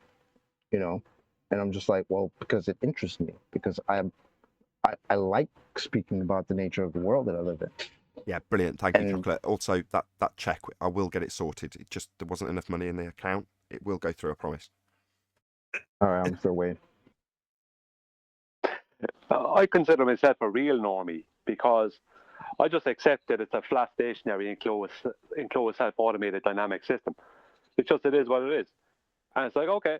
And I just carry on with life, kind of like what Nathan is saying. Chocolate, it's just like, all right. Whereas other people just can't accept that. Accepting it for what it is allows you to be the normie that you want to be. And furthermore, they can't accept that we can't accept it, which causes them to lose sleep. We don't sit in line with consensus where they do, or did, before they came across us and this subject. And they want us to sit in line with consensus. That would make them sleep better, so they think.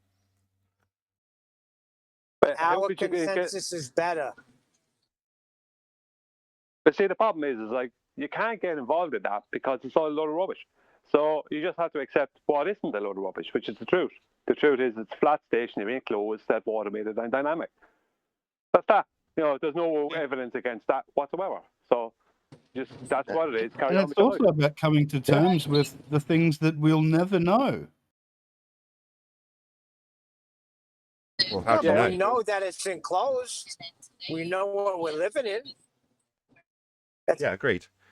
But it's all it can be. But once you realise that changes the way you perceive things, but doesn't in any way change anything about what you've looked at for the last 20, 30, 40, 50 years of your life before you came to this information.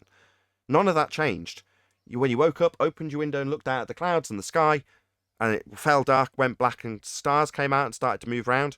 All of that remain the same regardless of how you were told the expanse beyond what you could experience was. Sky vacuum in this instance.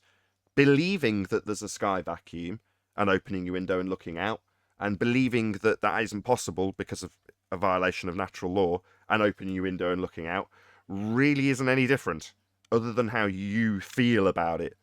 And that's what really all we're dealing with when we deal with anti-flat earthers. It's all emotion. It's all how they feel about it. Because the world hasn't folded up beneath my feet. It hasn't unfolded beneath theirs.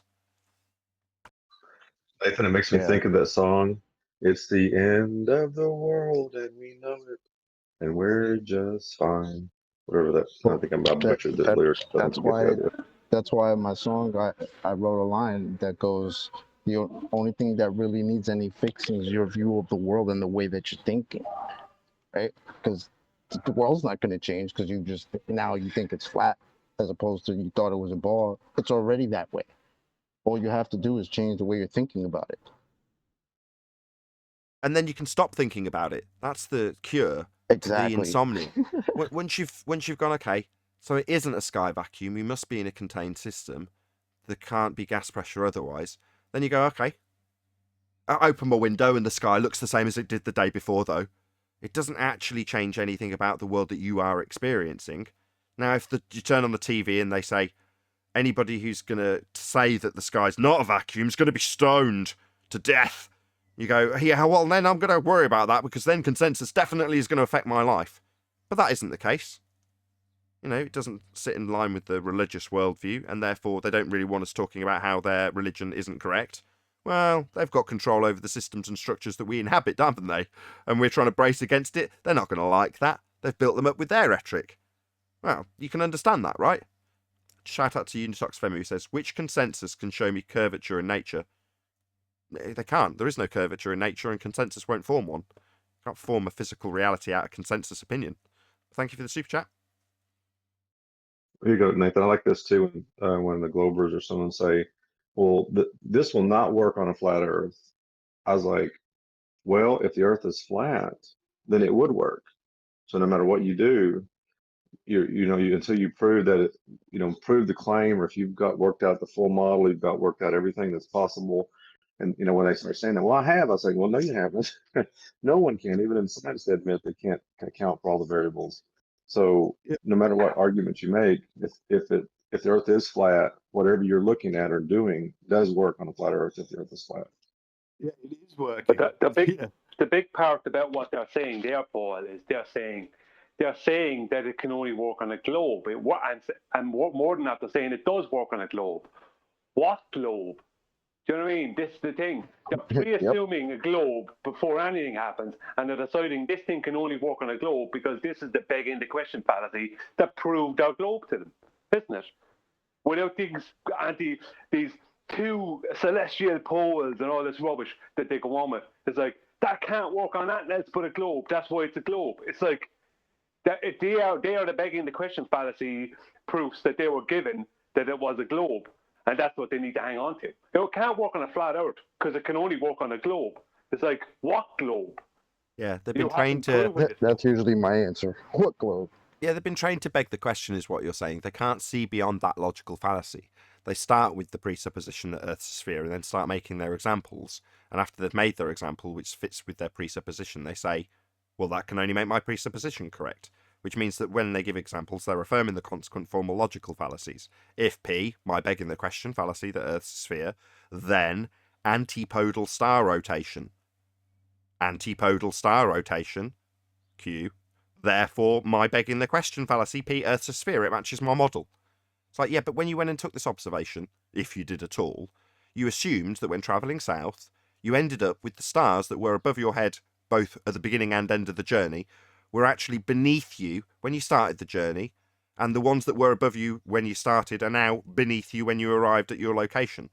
It's like, that's an assumption that you haven't validated or experienced or can demonstrate in any way, shape or form beyond the automatic assumption that that is what you did to make the observation.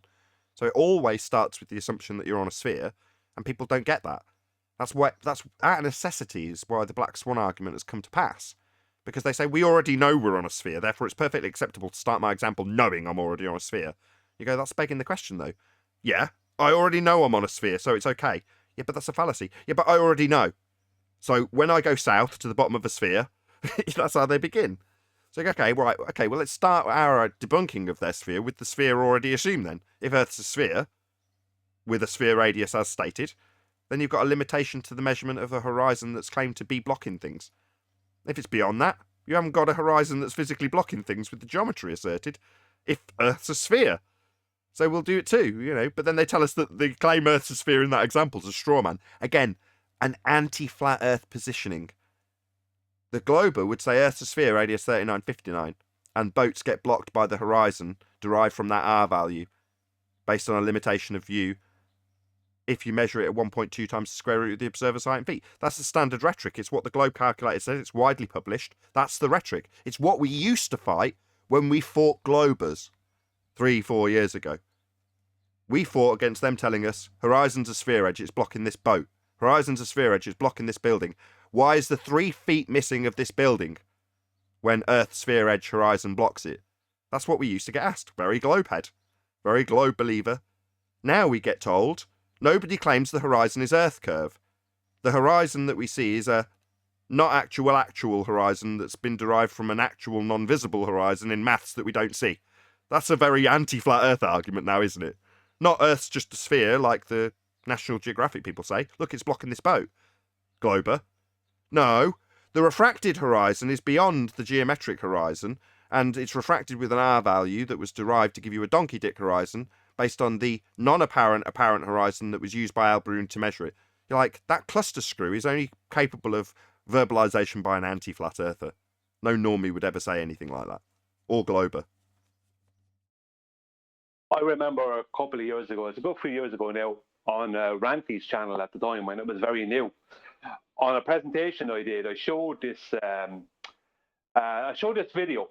It was a 360-degree view from somewhere in South America, looking up at the sky.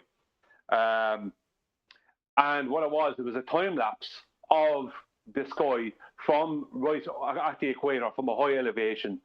And they showed all the stars going east to west above the camera, and they showed all the southern and the northern stars, all moving in a 360-degree motion.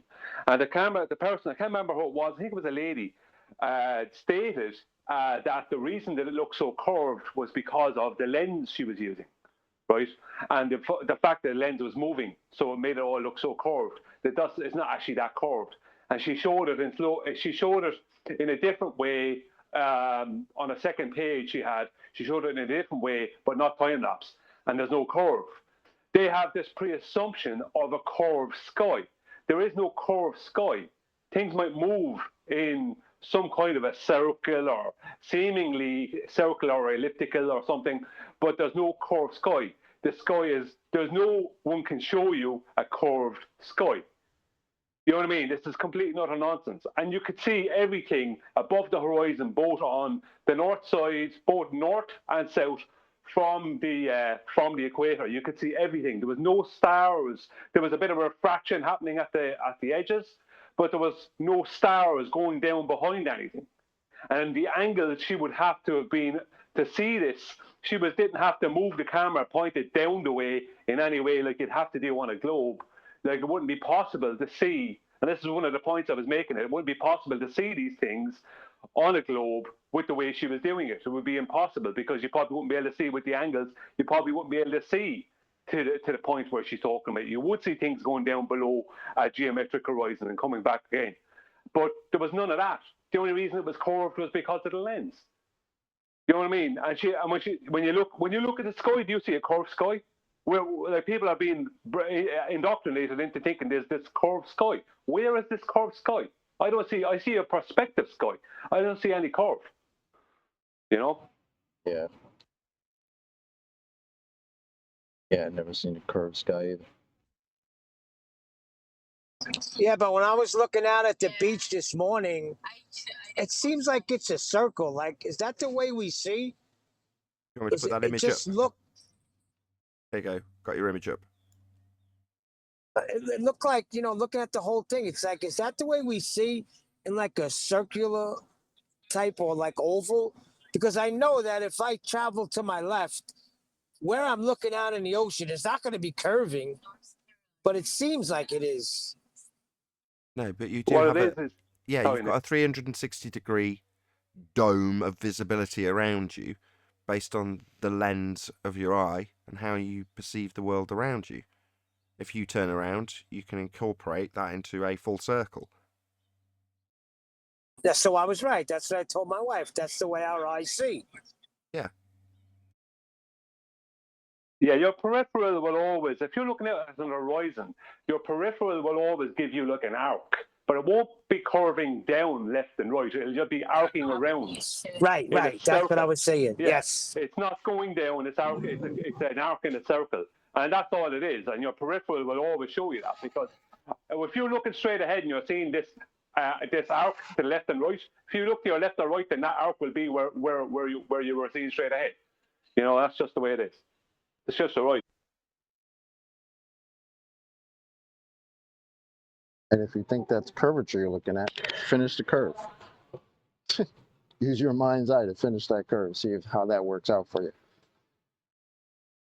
Well, they don't. They take it into Muppet vision and show you a side-on view. So if this was to be compared to say, okay, how much is the boat that we can't see just below the clouds, blocked by physical geometric sphere edge horizon, the picture that they'd show you to compare to the maths that they're going to do to compare it to this picture would have Neil's head in the shot and a line drawn across the image from left to right, showing his line of sight to a single point.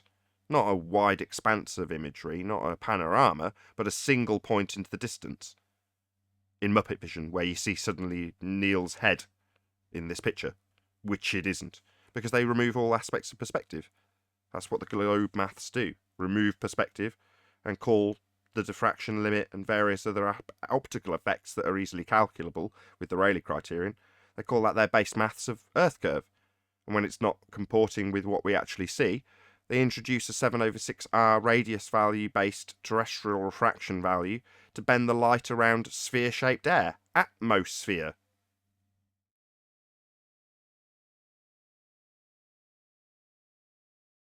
Yeah, it's nonsense. With that, I'm going to say if you are watching this on either Nathan Oakley 1980 or Nathan Oakley Premiering Stream, stay tuned as there will be an after show to follow. Unfortunately, if you are watching this live, this is where we bid you farewell. So a huge, massive, enormous thank you to all of you who smashed the super chat, liked, commented, shared, subscribed or joined as a Nathan Oakley 1980 channel member.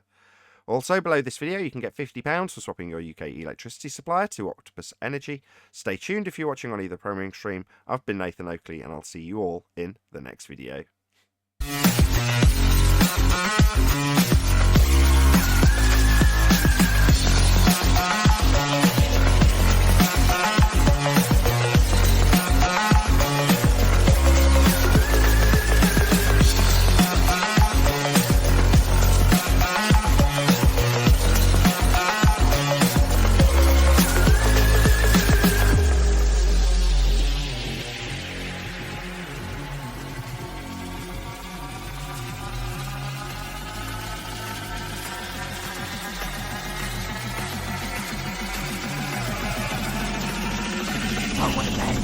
What a lovely day! 4 minutes. Yo, an aquarium was still 44 minutes away from there. So it was a nightmare. Oh my god. Gotta be more of an optimist. If your car breaks down and you're on vacation, as long as you're not got an airport to get to or something, right, then it's part of the adventure. If you're trying to get to SeaWorld and you end up at SeaWorld Kebab Shop, that's part of the fun.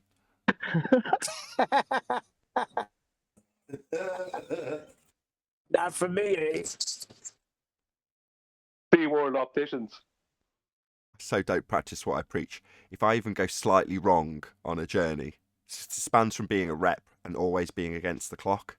Time was always the enemy. So if you're trying to get somewhere and you make a wrong turn, it can potentially add 5 minutes, which can turn into 15 minutes once you've corrected it onto your journey. So you never want to do that. And I've just, from driving hundreds and hundreds of thousands of miles as a rep, you get hardwired to get very annoyed and focused quickly when something goes wrong. And I still do. It's hardwired into me. So, I'm going to my parents, I'm going to go to the beach, there's no stress whatsoever. And I happen to turn the wrong way because sat-nav loses signal or something. And then I see I'm going to pieces. I'm fuming mad. So it's not like I practice what I preach, Neil. But you should take it as an adventure, and I don't do that. I would be absolutely livid. That time that was calculated into getting the correct route. I don't care if it's 5 minutes. I'm like, oh, my whole day is ruined now. Did you get any of that? Get any of what? What Eli just said? Because I didn't. Yeah, I heard No, him. we missed that. You want to repeat yourself, The Eli? I only don't think Brian heard solution is you. a really nice car that's fun to drive. Hold on. We can get into Yeah, cars. Go on, Eli. no, I was just saying that, yeah, like when you have a specific route and in your mind you've calculated exactly what time you're going to be there, and everything after that is also calculated in, and then you're just 5 minutes off route, it just ruins my whole day. So I totally get it. See, but I didn't add in stops. I didn't add in bathroom stops. I didn't add in stopping for lunch or stopping for breakfast. So those things.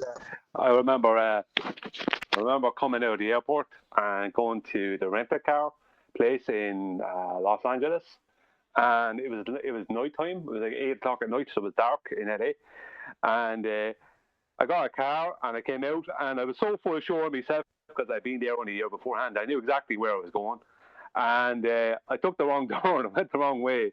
I ended up going deeper into Inglewood than where I was supposed to go, which was out onto a place called Century Boulevard. Some of you will know it.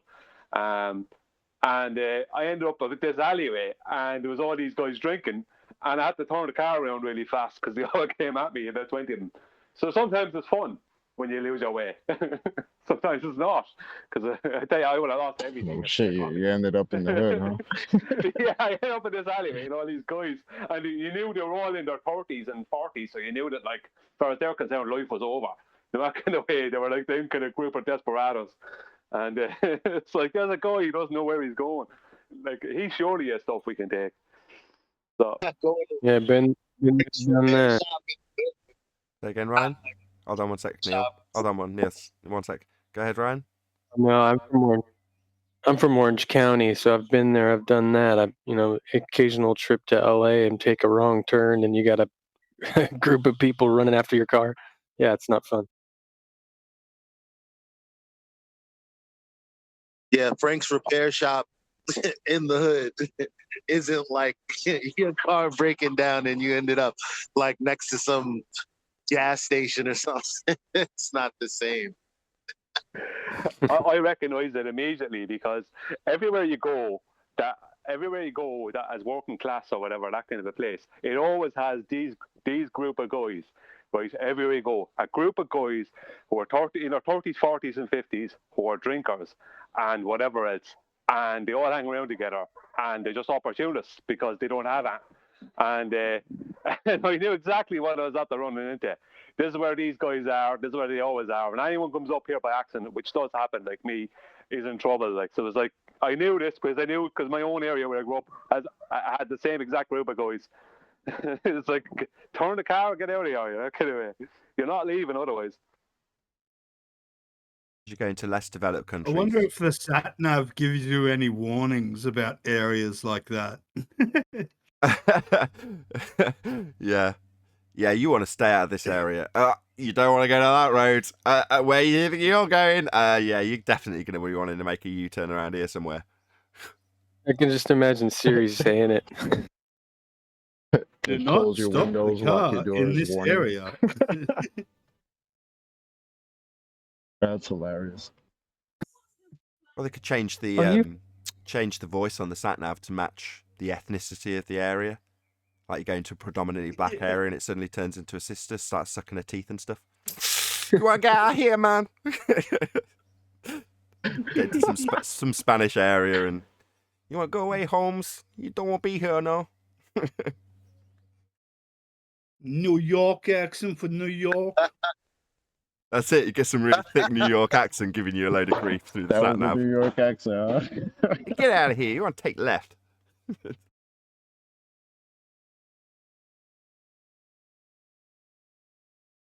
What are you kidding me?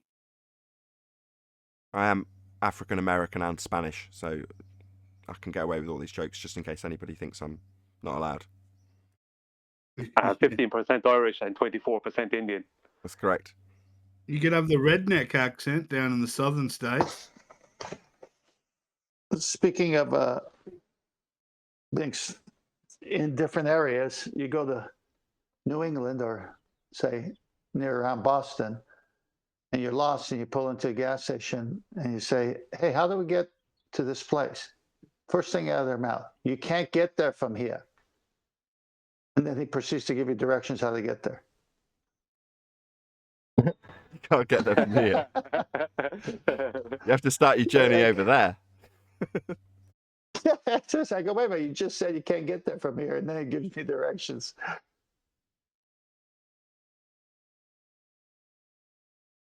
So telling a lost person that they're on the wrong route by saying in the most confusing manner possible, you can't get there from here. Exactly. That sounds like an opening for a debate. I think you'll find that modern transportation would allow me to reach any destination from this location. What are you talking about? Give me directions, pauper.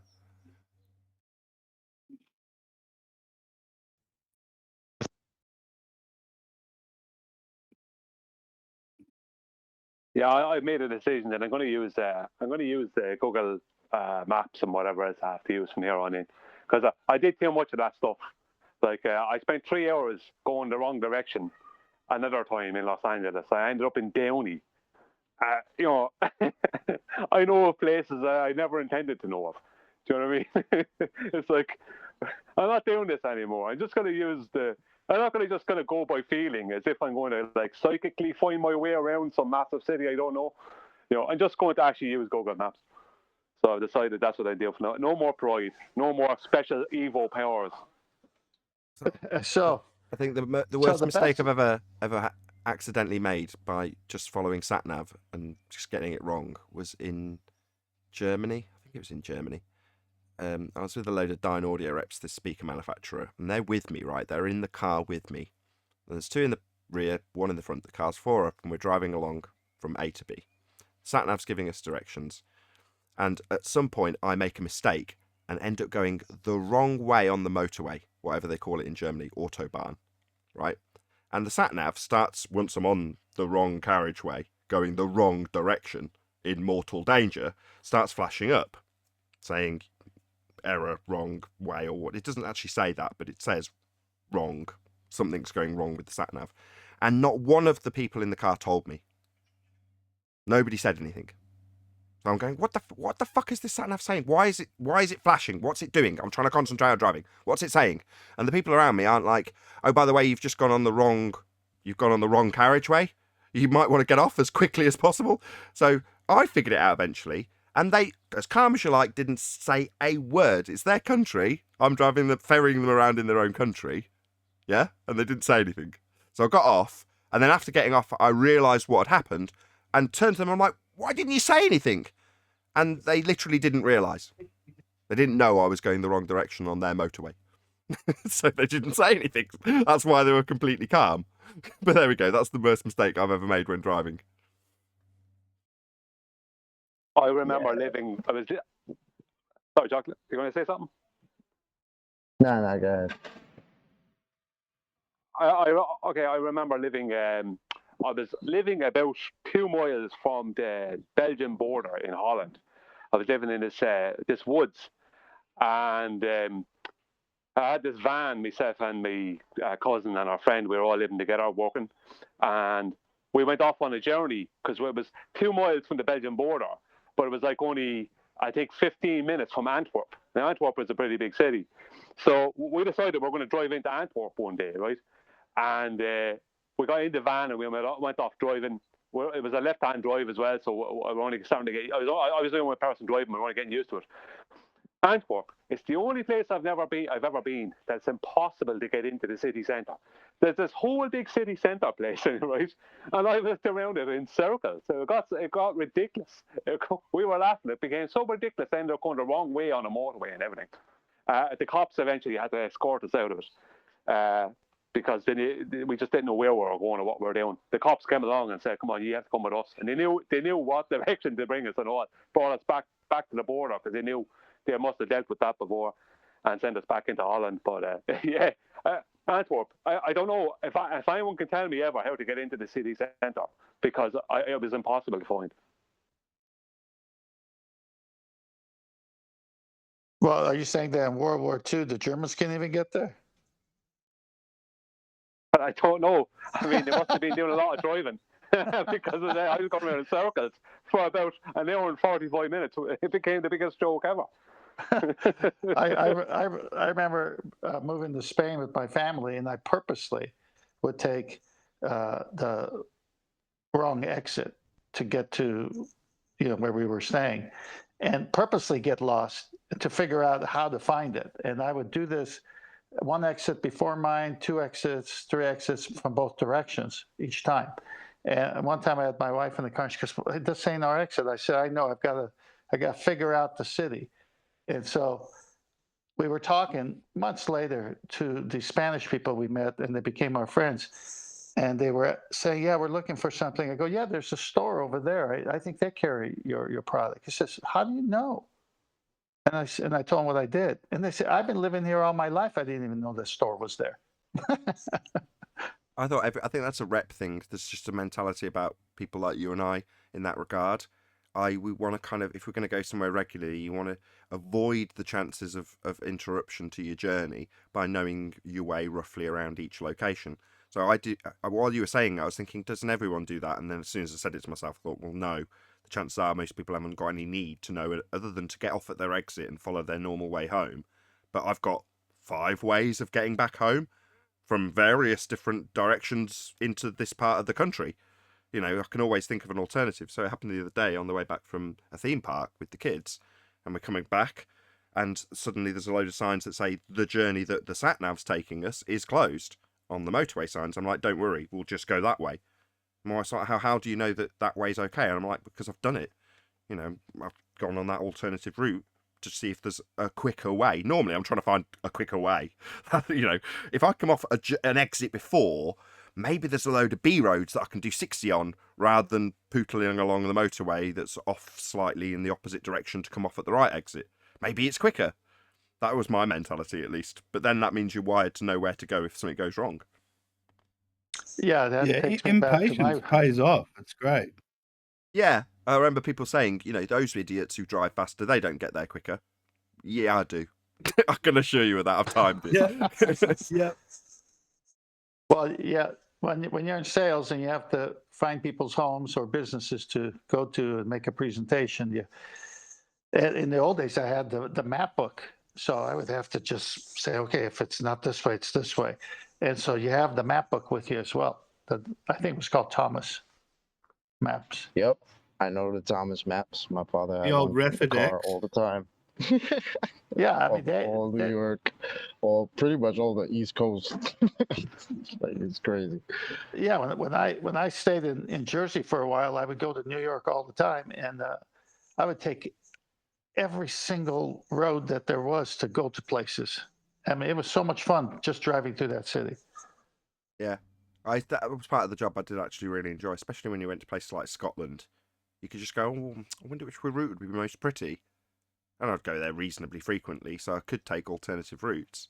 And yeah, most people will see it and just don't pay attention to it. If you're doing it on a sat-nav, it'll give you 2 or 3 alternative routes that you can pick. Most people just click fastest and then go, and that's all they'll do. It's like, well, what are the other routes? How does the sat-nav know it's fastest? Has it done it? Has it timed it? Just deliberately take a wrong turn and let the GPS recalculate and see how you go. Right.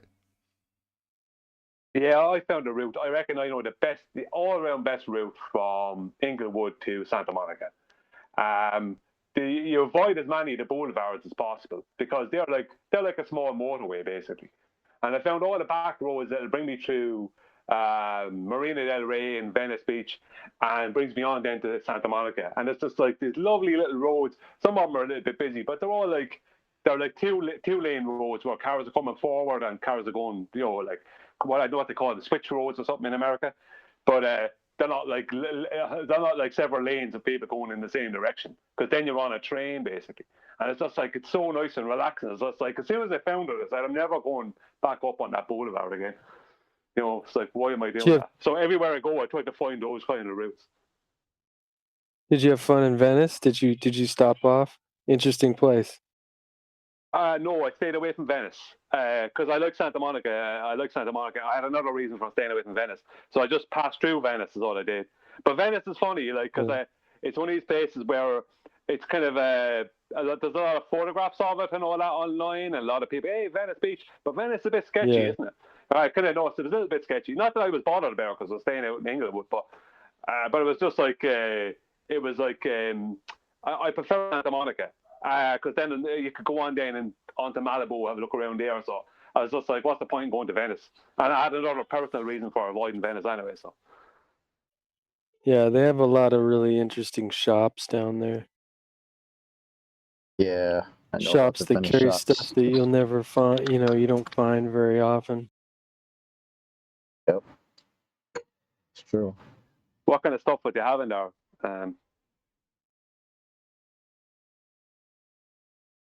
Thrift shops. What kind of stuff do you Anything need? from all kinds of stuff. Anything you can think of.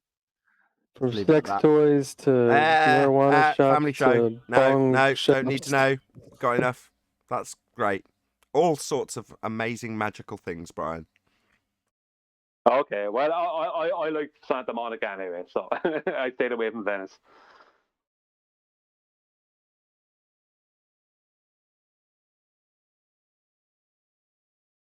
You know, New York. You know, 10th Man is not from New York because he said he likes driving out there. Well, it was my first time, and I had a blast. I think I was, I was 19 and a half or something. It was like, go adventure. Oh, I drove through Harlem, right? And so then I get back to where I'm staying, and the host says to me, so what'd you do today? And I told him, what'd you do? You drove through Harlem? I go, yeah. What's the big deal? They said, your life is in danger if you drive in Harlem. I go, well, no one did anything to me. That's nonsense. Well, No one did anything to me. There's a guy called Lewis Rossman who does like Mac repairs and component repairs and various other things in NYC. And I think he went on a vacation or a trip or something. But about a week ago is returning to NYC live stream, had the thumbnail, return to the shithole in massive letters. Whole thumbnail. That's like, that says it all, doesn't it? Resident of NYC Very coming much. home. What's his thumbnail to entice people to watch the video? The return to the shithole.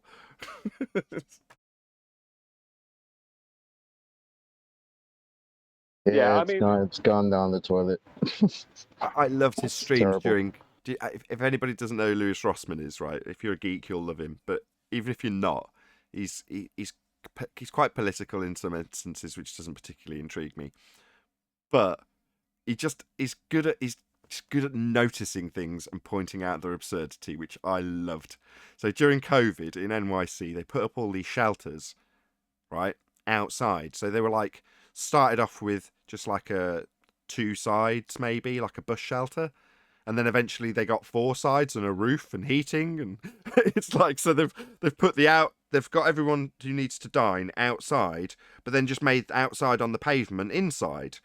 It just was totally bizarre, and he's just pointing this stuff out as they start getting erected. He's like, "There's another one. Look, it's really weird. They're so silly. Look at the people inside them." And it's just like pointing his camera at them for just filming what's going on in New York. And I just absolutely loved it. It was so much fun watching Lewis Rossman's take on the COVID lockdown. It was very, very amusing.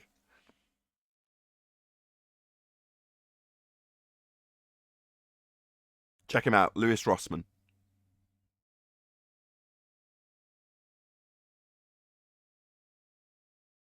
Didn't you say you went on to get away from flat Earth?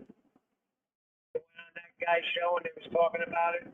Yeah, I saw GeoShifter there, so he's just interested in similar techie stuff to me. So you just that's going to happen occasionally. You're going to be in a live stream chatting away. You know, have you checked PP Bus 3? Have you checked? You know, I'm just asking about whatever they're doing on the board repair, and so are all the other people who are geeks in the live stream watching somebody solder a motherboard. And GeoShifter turns up, and then, like he does, he just happens to start talking a little bit or hinting at the subject of flat Earth. And before you know it, the people in chat are talking about it. And then the people who are doing the board repair are talking to other people off camera about what's going on in the chat.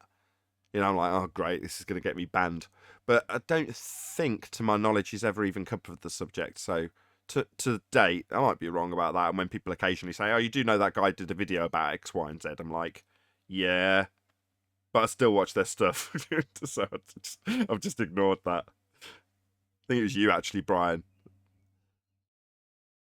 That chapter, somebody pointed out, oh, you do know he's made an anti-flat Earth video. And I'm like, yeah, I haven't watched it. I don't know if that was me. What's the channel again, Nathan? That chapter. Oh, it's just me being racist. He's Irish. No, probably not me then. I don't watch anything Irish. Yeah, but you know everything whatsoever. about Ireland and everybody there, though, don't you? Because you're Irish, obviously. Well, I know as much as you can know, I suppose. Oh, you'd know him. He's a ginger fella. yeah. It's like when people have asked, right, Irish people, do you know Tom? You know, they think some people have this overseas, like they have this idea. Literally, you have this idea that Ireland is like about 40 people in it. It's an island of 40 people. Do you know Tom? Yeah, you know what I mean? all Irish people, don't you? Yeah. I've gotten that before. Oh, you don't know this dude? Oh, wait, you should know. Why? What is 'Cause I'm the? from New York. You know how many people are in New York? I was going to say how many people are in Ireland. Brian, How many million people? Is it like 20 million in Ireland, something like that? I have no idea. I'm just guessing. 5 million in Ireland. 5 million. Not as many as I thought. Okay, still a lot of people. That reminds me of when I was Brian, learning navigating and navigating. As I used to go to a lot of rural areas when I was freight, and I'd pull up because I kept trying to find this address, and I'd go up to I see somebody. I said, "Hey, do you know where this address is?" The first words out of their mouth, "Do you know where such and such used to live?" And I go like, "Do you?" If I knew anything about this area, I wouldn't be stopping for directions. I know it's hilarious when they did this. People become very We'll insular, get don't back where you came from. So People do. They become very insular, and then their world does kind of collapse into just their local vicinity and their local yokels, and any outsiders are assumed to know what they know. You got a pretty mouth. Brandine, I'm gonna need that shotgun. Right, you it's kill back me. where you came from. You know that stereotype of the redneck. You don't know what you're talking about. You just need to stop.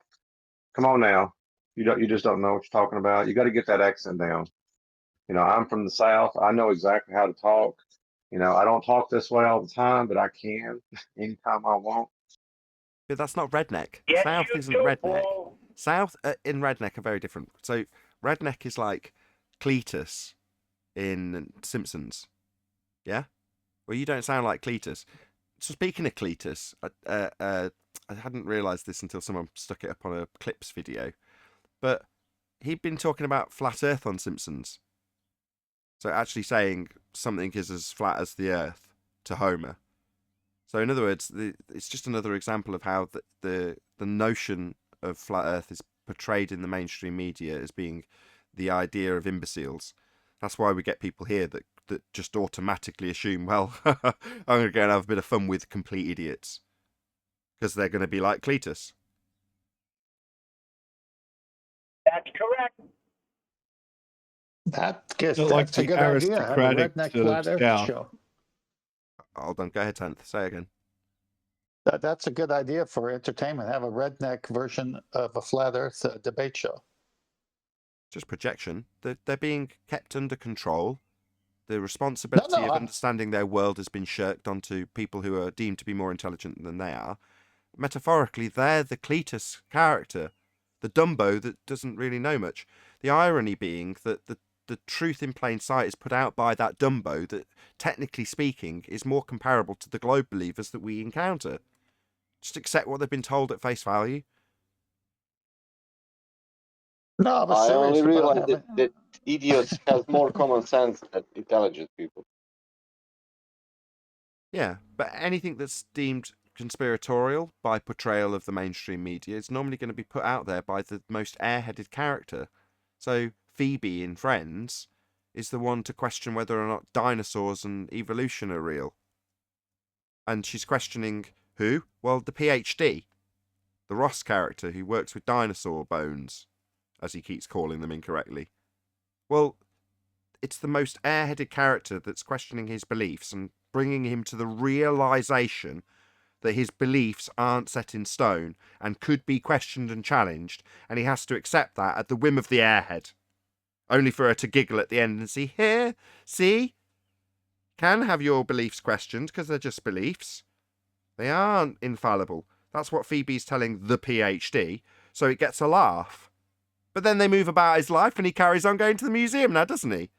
Because she's not us, is she? You know? She's not leaving him in a position where he's scratching his head and going, oh my God, how much sleep am I going to lose over this? Got to fight the anti, whatever movement that Phoebe would represent if she was more like us. She's not. She's portrayed as an airhead. She can't remember what she said one moment to the next. They do that a lot, right? It's the dumb characters that every once in a while they'll drop like a truth bomb in there, or the dumb character will say something profound, right? Like they do that a lot. And then the smart people, like I think Ross is supposed to be smart in that show. He's an idiot. Like what? Yeah, the PhD character is the social cripple, and he's the more idiotic of any of the characters. Well, there are exceptions in Friends, they're all idiotic at times. But my point is that the person that's supposed to be the PhD is having his worldview questioned by the airhead.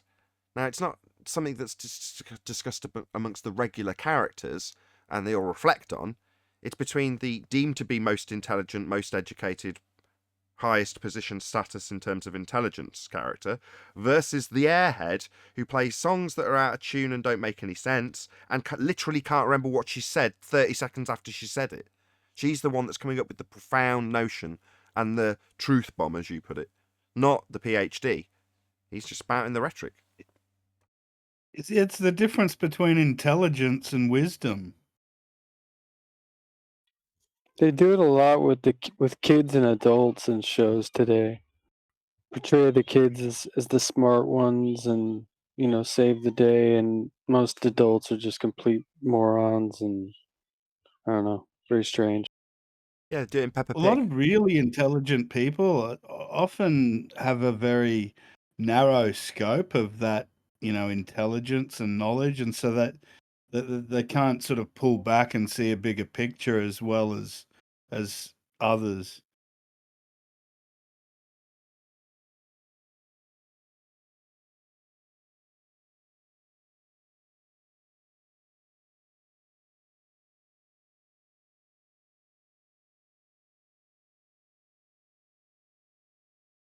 No one's going to be full of information, but not wise.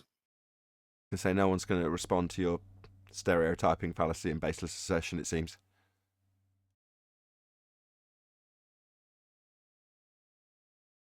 You can't pigeonhole all PhDs as being Ross and not open to X, Y, or Z. People are people. Everyone's different. Just because you're a PhD doesn't mean you're a social cripple or incapable of thinking outside the box. None of that follows. Sorry. It's just the long pause might leave people to ponder on it in the way they might not need to. Sorry. Well, PhDs and all that do imply that you've at least read the stuff, the narrative, whether false or false or real. Say sorry. no, Owen's got a point. I think what he's driving at is, in comparison, when people come here to just tell us that we're stupid and say that they're going to laugh at us, the woman that came recently, Owen's point follows with her beautifully. She comes in the arrogant position that she knows better than us because we're all Cletus. Yet the reality is she didn't even do a Google search about a begging the question fallacy, which she literally said I'd made up, that notion of begging the question. Not a begging the question was made up by me, but the fallacy of begging the question was made up by me. Because why? Well, because you're a flat earther. Anything that comes out of Cletus's mouth is automatically just made up on the spot by Cletus. And because I'm not Cletus, I'm a globe believer, and Cletus is, by example, a flat earther, I can challenge you on literally anything that you say, and then laugh at you, because I'm obviously the smart one in this scenario, and you're obviously the dumb one. That's what the cartoon told me.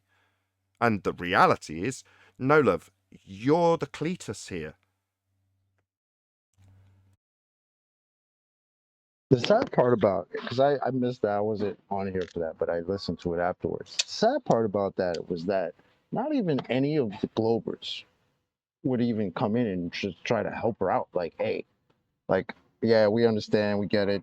They're flat earthers, they're crazy, blah blah blah. But they didn't actually make a begging question because that's not factual.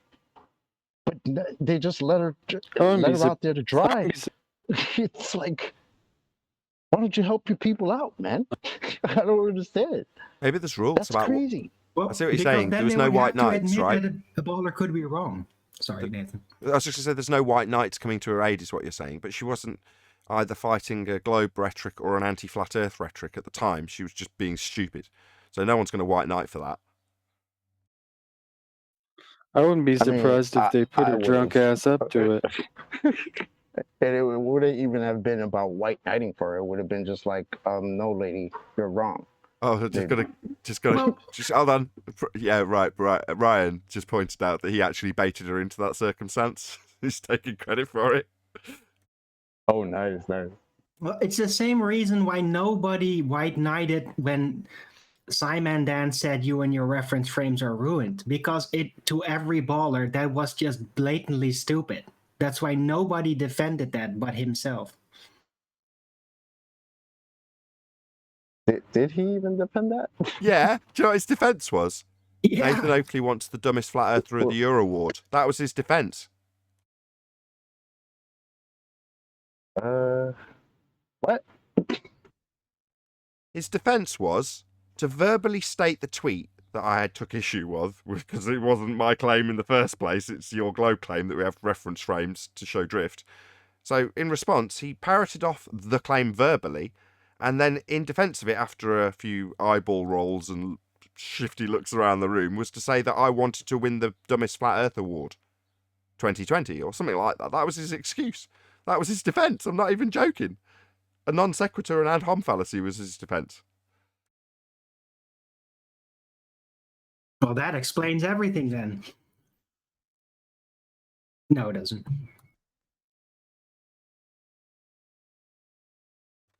Just in case anybody hasn't followed along with what we've just discussed, right? Throughout this show, we've been talking, or I have been talking about how there's a distinction between ballers and anti-flat earthers. And I use Simon Dan as an example. And it is the perfect example because the rhetoric states we see things drift because we turn beneath them. The rate we will see them drift is 15 degrees an hour. The drift isn't real drift. You could be watching something that's hovering, motionless, above the ground, like a drone. The effect isn't it actually flying away from you. It's the effect induced from you being claimed to be on a spinning Earth turning beneath it. That's Coriolis effect, as per the globe claim.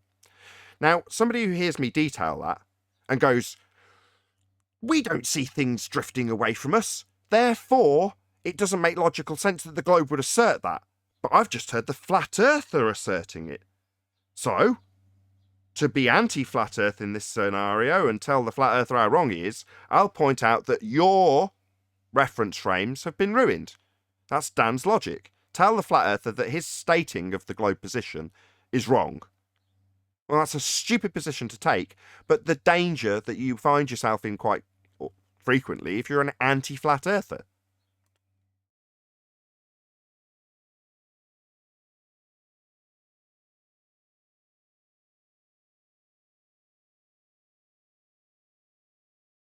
If he was here, the tactic would be to talk through me pointing that out.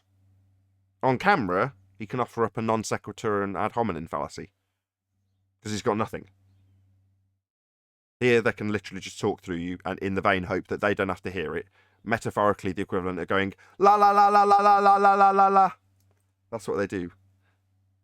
All they have is fallacies. I That's don't know why if they that don't applies come to here. Dan, though, because they can't rumpus the shit out of you. They can't pull all their fallacies off, so they won't come here because they look stupid. in general, but that doesn't really apply to Simon Dan because he doesn't actually go live on panels with people that don't cuddle up to him. You know, he doesn't do that ever. He's too cowardice for that. It doesn't need to. He can sit on camera with nobody there, point out that stating to me that my reference frames are ruined when I don't claim any, and the necessity for a globe claim of spin. When pointed out that telling me the reference frames are ruined is essentially the same as me telling, or me being told, that his claim of spin is dead. That's what he's doing. Now, in response to that, me saying, Dan, telling me my reference frames are ruined when I don't have any is just you destroying the claim we spin. What's he going to go? Where's he going to go with that? Well, I tell you, he'll go to a non sequitur and ad hominem fallacy. Suggest that the response that's required is to suggest to his audience that I wanted to win an award for being stupid. Non sequitur, no, nothing to do with the reference frames required to show drift at 15 degrees an hour.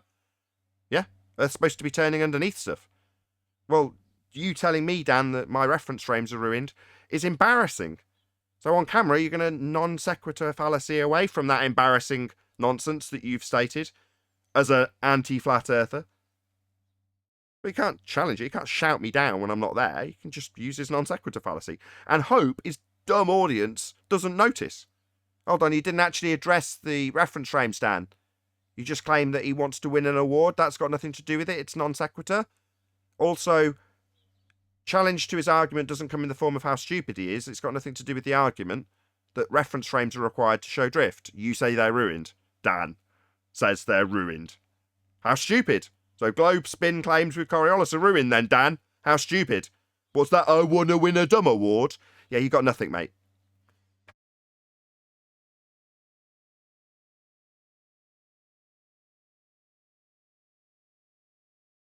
Oh, he has got something else. He can fire out a few maths questions, call them science questions. He can do that and give us 24-hour deadlines to answer his maths questions.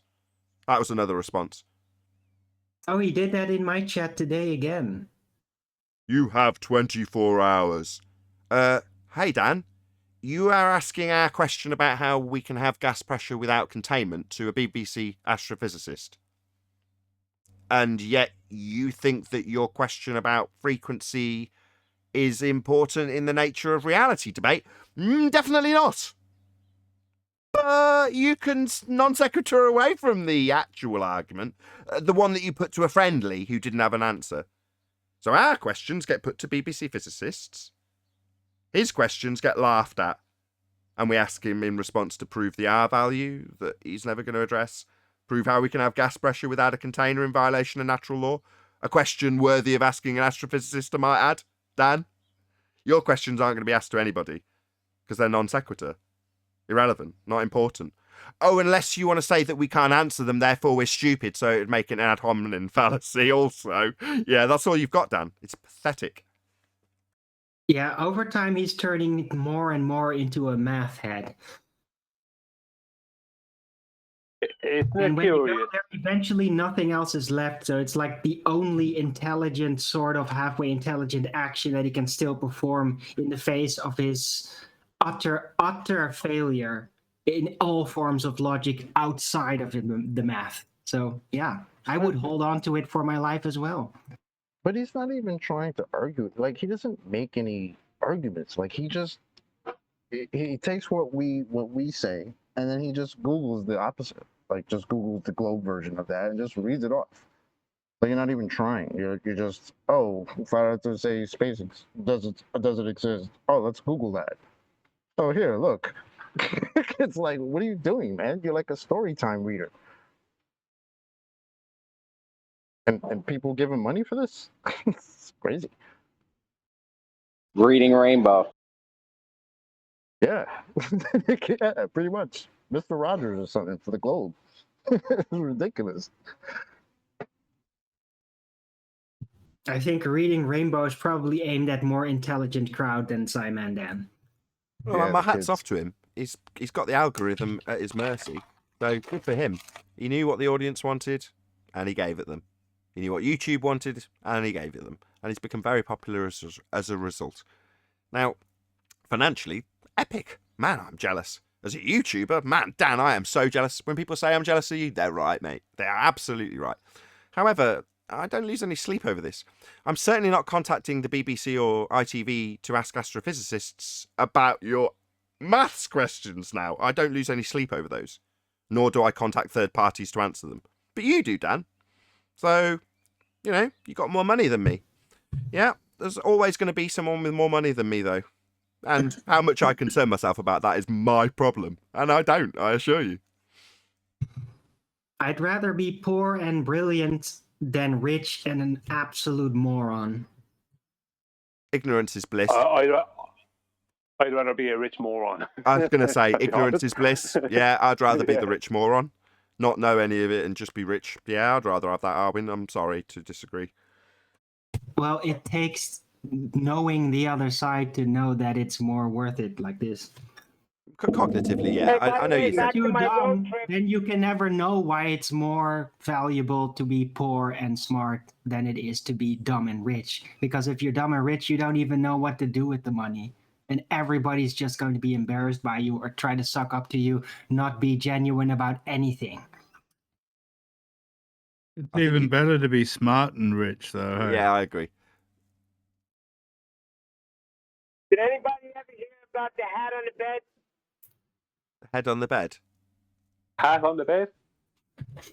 You ever hear about that? That it brings bad luck? It's like a mush. I heard that. Something like that. What? Hat I've on the heard bed. that. My I've son heard put it. his hat. My son put a hat. He bought a cowboy hat in Nashville, and he put it on the bed the night before. Everything was going fine, and the next day, overheat. A couple other things transpired that out of the bed thing, I think there's something to it. And it's in a movie called Drugstore Cowboy with Matt Dillon. Look at it. You'll see what I mean. So just for the audience's benefit, correlation is not causation. So when people take superstition to the step where they assume some sort of causal relationship, i.e. you put a hat on a bed and it's deemed to be bad luck, therefore lots of things went wrong. Yeah, it's got nothing to do with it. It's not in any way causally linked. Nathan, everything was going fine until I walked in the room, and it just reminded me of that movie. I said, who put the damn hat on the bed? Well, think of it like this. Who would leave behind a perfectly good hat on a bed and go out, right? Now that could be some kind of a source for superstition, like there's something weird going on. What proper man with a good hat would leave his hat behind, right? So you've invented a phenomena, though, which is useful to draw parallels with. Nobody's leaving it behind. Okay, Neil, thank you. We've heard about the hat. Thank you. Hey, go on YouTube. Listen, go on YouTube and Google hat in the bed, and you'll see the skit with Matt Thank Dillon. you. Thanks. It's That's the well fourth worth time, Neil. watching. Thanks. Thanks, Neil. Thanks. Maybe continually talk about this hat. Thank you. Yes, to draw a parallel with the hat that we heard 4 times about. Thank you, Neil. Yeah, thank you. To draw a parallel, you've invented a phenomena, though, haven't you? That So guy you've seen. got the hat in the bed? Neil, this Just is why wait Anthony. until This you is why find a Anthony cat Rage quit sleeping last time. inside of Arwin, that. same. That's why Anthony Rage quit. Just trying to make a point. I've made that fucking obvious. So to have both of you just constantly talk, when I've been, you know, I'm not being subtle when I say, yeah, hat on bed. Google it. Maybe tell me another 5 ways of finding out about this hat we've heard about 5 times with a correlation that I'm trying to draw a parallel with. That doesn't mean interrupt me now to confirm that I don't want you to interrupt me while I make this example. It's why people get irritated. We heard, thank you, I'm now not being at all subtle. I don't need to hear about the hat or Arwin to start interrupting when I actually make this, or attempt to make the point I parallel with it for the 5th time. Thank you. So, there's a phenomena that's been invented. The hat bad luck phenomena, we're going to call it. Yeah? And it's been ascribed to something that is in no way causal. But it's been ascribed as causal, even though it's correlative. So we've got something that does not cause something, but is claimed to be the cause of something. Now we can set about doing a bit of science, that's actually pseudoscience in globe vernacular, to figure out why the hat caused it. So I'm going to say that there's an ether energy that you took from the bad juju from when the hat was on the bed, and you transferred that ether energy from your soul into the car's engine. That's why we had the phenomena of hat bad luck. This correlative non-phenomena, a bit like gravity. A non-phenomena that we don't experience, but we can draw some correlations with things we do experience, like hats on beds and cars overheating, and then say that we need to explain the causal link between these two things that doesn't exist. So from correlation to science to proof of a non-phenomena I invented, yeah, that's what happens when you take things that aren't real and manifest them by way of reification into explainable things that need describing. No, definitely not. Observe phenomena first. What's your observed phenomena? Well, the two things aren't even linked in any way, shape or form, let alone the phenomena of you putting the hat on the engine and potentially blocking off the air. That could be a cause. Man-made, of course. But nevertheless, you can apply some logic at the very least to it. But these two things are no way linked. Your crap Nissan's just crap. I was only kidding. I was telling you what happened. I thought it was kind of funny. It was But useful. The car did overheat after the hat went on the bed. It's true, and it was useful to draw parallels with. As long as they're not interrupted 5 times with recommendations. I mean, have you got the YouTube channel name for the hat on bed phenomena? Bloody hell, Neil. Oh, stop trying all the time. I'm on a delay. I told you I was on a delay today. Handle it. Delay hasn't got anything to do with you repeating yourself 5 times when I'm keep trying to get a parallel out of what you've said. The first time you said it, the second time you said it, the third time when Arwin joined in and also started fundy muting it too. I finally got to the end of the parallel though. It was useful, Neil. I'm not knocking you. I am. Wow, thanks. That's a lot. I couldn't hear you, Nathan. We're not King Otherwise, I Arwen. would have shut up, I swear. Okay. We love you really. You got I'm out of sorry signal. for attempting to take something that shouldn't probably be taken serious. The attempt to take it serious. I know. I do that. You know, you want to do, Neil, if you want to prevent this sort of situation, just don't buy a hat and don't rumpus me for crying out loud every time I get the chance to finally talk. God. Okay, but you were saying who Don't was buy the a hat. hat behind. Oh my God, forget it, Owen. You don't listen. Do you know what for crying out loud is actually for? Do you know what that phrase means? No, tell us. Let's pretend for the sake of argument that I've just smacked my thumb with a hammer. And I go, fuck! Crying out loud! Right. It's releasing built-up pressure. That's what it's really talking about. It's a swear. It's when you say fuck. But then there's several people around you that you'd prefer not to think badly of you when you've actually just inadvertently let out a swear word in pain. And then you go, oh, I better add something on to the end of that. Fuck, cry out loud. Right. I find it very convenient to give expression to frustration without accidentally ruining the moment, making people listen less, right? So saying crying out loud, I think, is a very effective expression, very pragmatic. All sorts of phrases like that with horrible meanings behind them. Like, you ever heard someone say "core blimey"?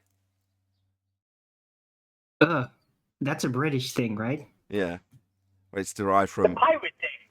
It's derived from "God blind me," so it's quite vicious origins. So you see someone, "Core blimey, look at that Lambo." Well, what you're actually saying is "God blind me." There's a Lamborghini. Is that what blimey means? That's where that comes from? Blimey? Yeah, oh, blimey. Just blimey means blind me.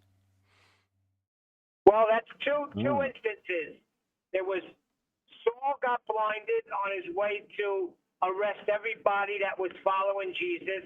And in Sodom and Gomorrah, when the radical homosexuals were trying to get the angels that were telling Lot to get out of Sodom, he offered these militant homosexuals his virgin daughters, and they said, no, give us the men. And then God blinded them.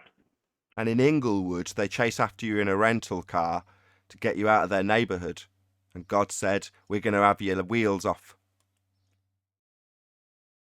What? Yeah, read it. See, Owen, if you open that Bible and read it, you'll see stories like this. Story. No, I believe you. It's just that I'm really surprised that, yeah, that there's actually kind of a link there. Yeah, Inglewood's like that. Well, he said, God blind me, right? Owen's obviously never been to Inglewood. Correct. I've never been on the British mainland. That's correct. In LA. Englewood, California. Oh.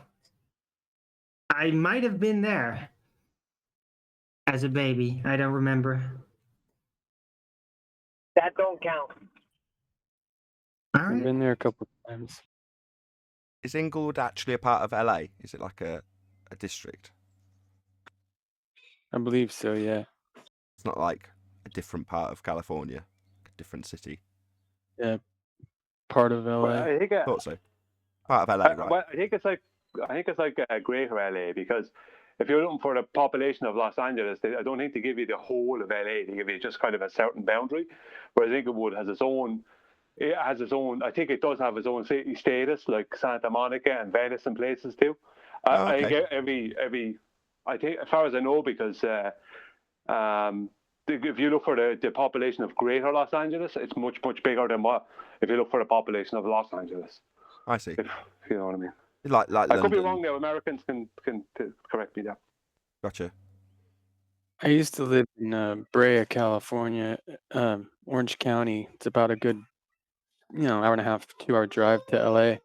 But you could see the LA skyline from there. That was one of my first, proofs that made me start looking into this. Is this at the top of this hill? And it's not a very high hill, but I could see the skyline of Los Angeles from where I was, and just you could see all the way down to the bottom.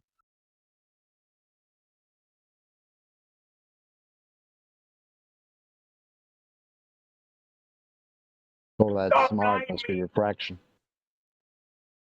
How did we get from Blimey to California woods? I don't know. Because Nathan was talking Inglewood. about how you get your tires taken off your car and you drive into Inglewood. I don't know. We had It's Friday. Sodom and Gomorrah came up. I mean, you're asking about Inglewood. For real. Really? Draw a correlation. No, but seriously, Neil, that was a useful parallel to be able to draw, because in many instances people won't appreciate how you can just conjure a non-occurrence and then start sciencing it. Well, that's how.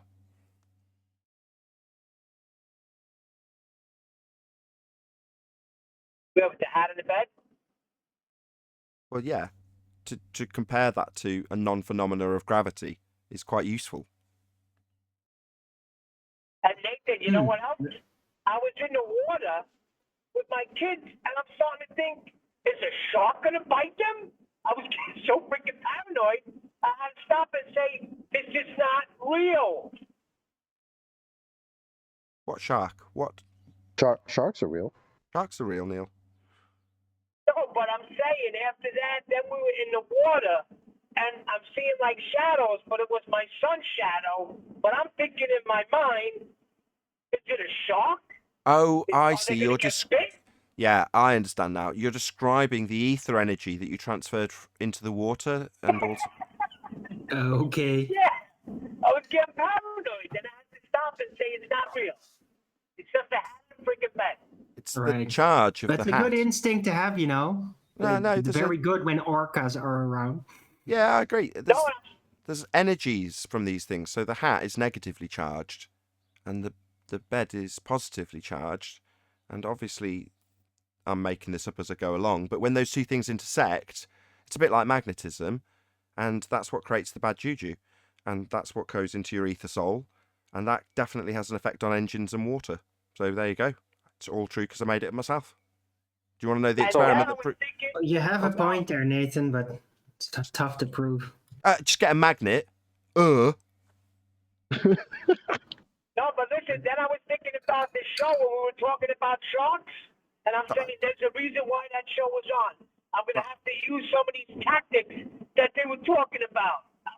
Everything was going through my head. We were talking shark hunting tactics on the show. Did I miss that one? Yeah, sharks respond to magnetism. Yeah, you can. I hope so. You can't really compare magnets to ether because you know that magnetism is trapped ether. So you can't really. Magnetism is It's just sidetracking. Hold on, Chocolate. It's like a ghost trap ether. He's just sidetracking my actual point. Yeah, I wasn't talking about the ether or the ether wind, if you're going to sidetrack onto that. I was talking about the bad juju. That's got nothing to do with ether wind or ether, the energy of ether. It's the bad juju that comes from the negative energy in the hat and the positive energy of the bed. Just explain that. It's like magnets. That's a comparison. I'm not saying it is magnets, but where it is, you could ask me where the phenomena of juju is experienced, Darwin. You could do that. Yeah, but juju is basically ether in a very specific frequency range, right? There's different frequencies. There's positive juju and there's bad juju. Exactly. Just like with light, it depends on the frequency. Ask me where we see it. You don't see it. You No, don't you have do. senses to visually You're wrong. observe it. No, you're feel wrong. it. You're wrong. Ask me again where you see it. Where do you see it? Juju? Everywhere. It has to be. But you feel it. See, You Chocolate don't knows. see it, you feel it. Everywhere, yeah. So we all know that bad juju's real, and my explanation, I mean, I could rattle off a few experiments that prove this with the negative hat and the Juju positive. physical? Which sense Is do you juju feel? No, it's energy, it's ether. It's all through the spirit we experience it. Sorry, it was a good question. Which sense? Well, obviously with the sixth sense. Juju sense. Everyone has it. Obviously. Obviously, everyone has it. We lied about not having it. It's the electric tension senses. It falls in the range of magnetism, electric tension, right? That's what makes us sense such things, including juju from one another. That's correct. You know, if somebody's approaching with a really bad mood, you can feel it on a distance coming. That's the juju. That's correct. Alan's in his element. I love it. See how easy it is to just make up complete bollocks. And Yeah, that was just emotion that you described. Your That's emotional the reaction to someone electromagnetism else. that comes on top of the emotion, which is actually measurable. It is magnetic. It's measurable when that happens, and people can feel it over distance. Type shit, right? Dogs can feel it over a vast distance. That's common It's real. knowledge. That's common knowledge, I think you'll find. That's right. So the only thing that I did is just displace the word juju on that. So we're all clear. Like how dogs can smell cancer. That's irrelevant. So what Nathan is saying is that there was a negative ether displacement caused by that on the bed, which could have led to a shock attack. Which sort is why of. you ended up Hold in on. Englewood Hold by on. accident. Brian's not quite got it. No.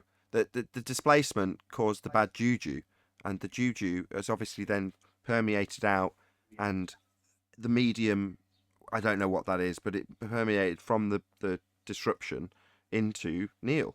Now, he's then got the bad juju in him. That's why he affects the engine and the water, and then it's the starting cause of the negative feelings or the paranoia in the case of the sharks, you know. But the non-phenomena that I've invented and made up myself is the primary cause, and then all other effects and reasons for them I'll describe and then insert the juju afterwards. That's how it works.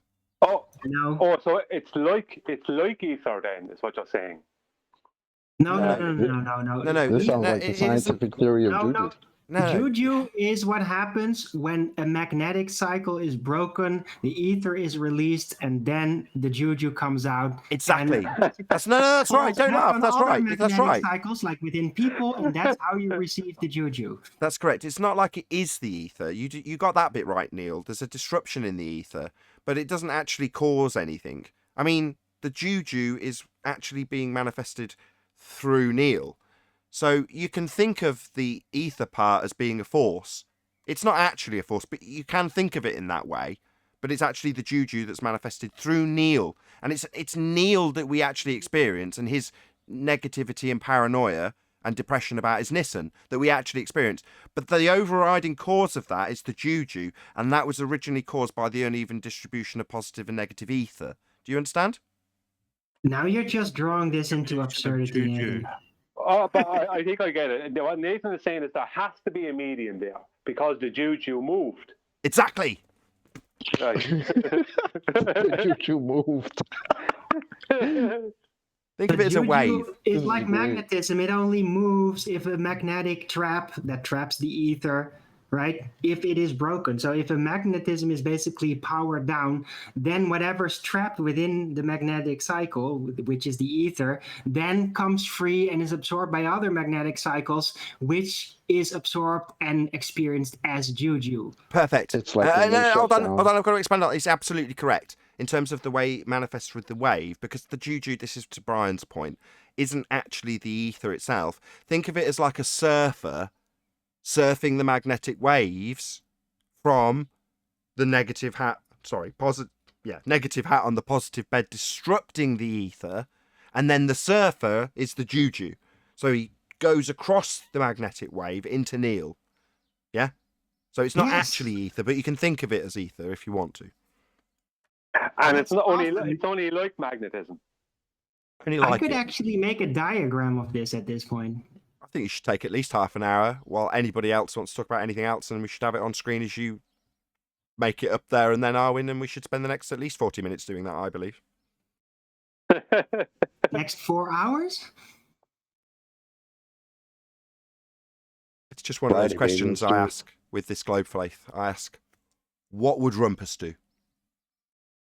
It would tell you you're a moron. Sorry. Yeah, well, why doesn't Rumpus show us a photograph of the ether? That's what I'd ask him. Why don't you show us a photograph of the ether? Because he would, but he left it back in the 4D world. Because he's a glober. But you can't see the ether. You can only measure it when it's locked within a magnetic cycle, right? And the absorption of new ether into a new magnetic cycle, that's what we experience as the juju. Come on. No, Arwen, no. You can only experience the ether. You can't actually detect it, touch it, feel it, see it. No, that's wrong. That's wrong. The ether is the medium for the experience, not the experience. You're not experiencing the ether directly. You're experiencing the effects of the ether.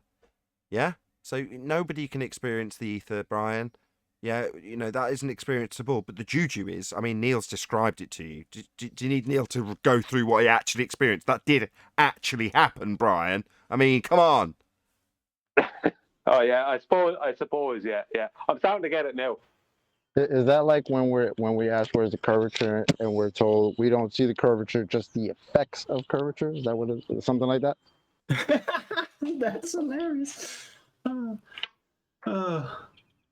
What is ether? Really? They wriggle and squirm. Nobody can answer it. It's everything and nothing, and it's everywhere.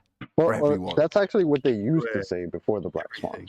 They don't say that now. Now they say we don't see it. I wasn't actually. They may as well say it's the quantum field. That's I wasn't trying to bash ether specifically, although I was using ether in the example. I'm trying to bash gravity. Yeah, I'm having a side dig at the ether believers, but by the same token, that's a non-issue, right? The ether believers, leave them to it, right? They're oh God, is this going to foreshadow something happening terribly in 2 years' time, as QE predicted 3 years ago and hasn't happened yet? We'll see. So in the No, same way as a Nathan. few years ago, I said the anti-flat earther movement's tiny and will grow, right? By the same token, the ether movement isn't hot, right? It's not getting loads of promotion. It's not gathering steam. Yeah, but the electric ether movement might, and you might have unwittingly just participated in a extremely foresightful modeling process that may become very relevant in the near future. As a joke, though. I know you did it as a joke. I did do it as a joke, but I was about to follow on that joke. Now you've pointed out that it's a joke. I can't make this work as well. But as I am I'm the god sorry. of this universe, I think most definitely that people are listening to what I say. And if that does happen, it is directly as a consequence of me, because I control basically everything. Nathan, yesterday, it was very good how you did that because I couldn't talk because I was driving. I was just listening. That was perfect.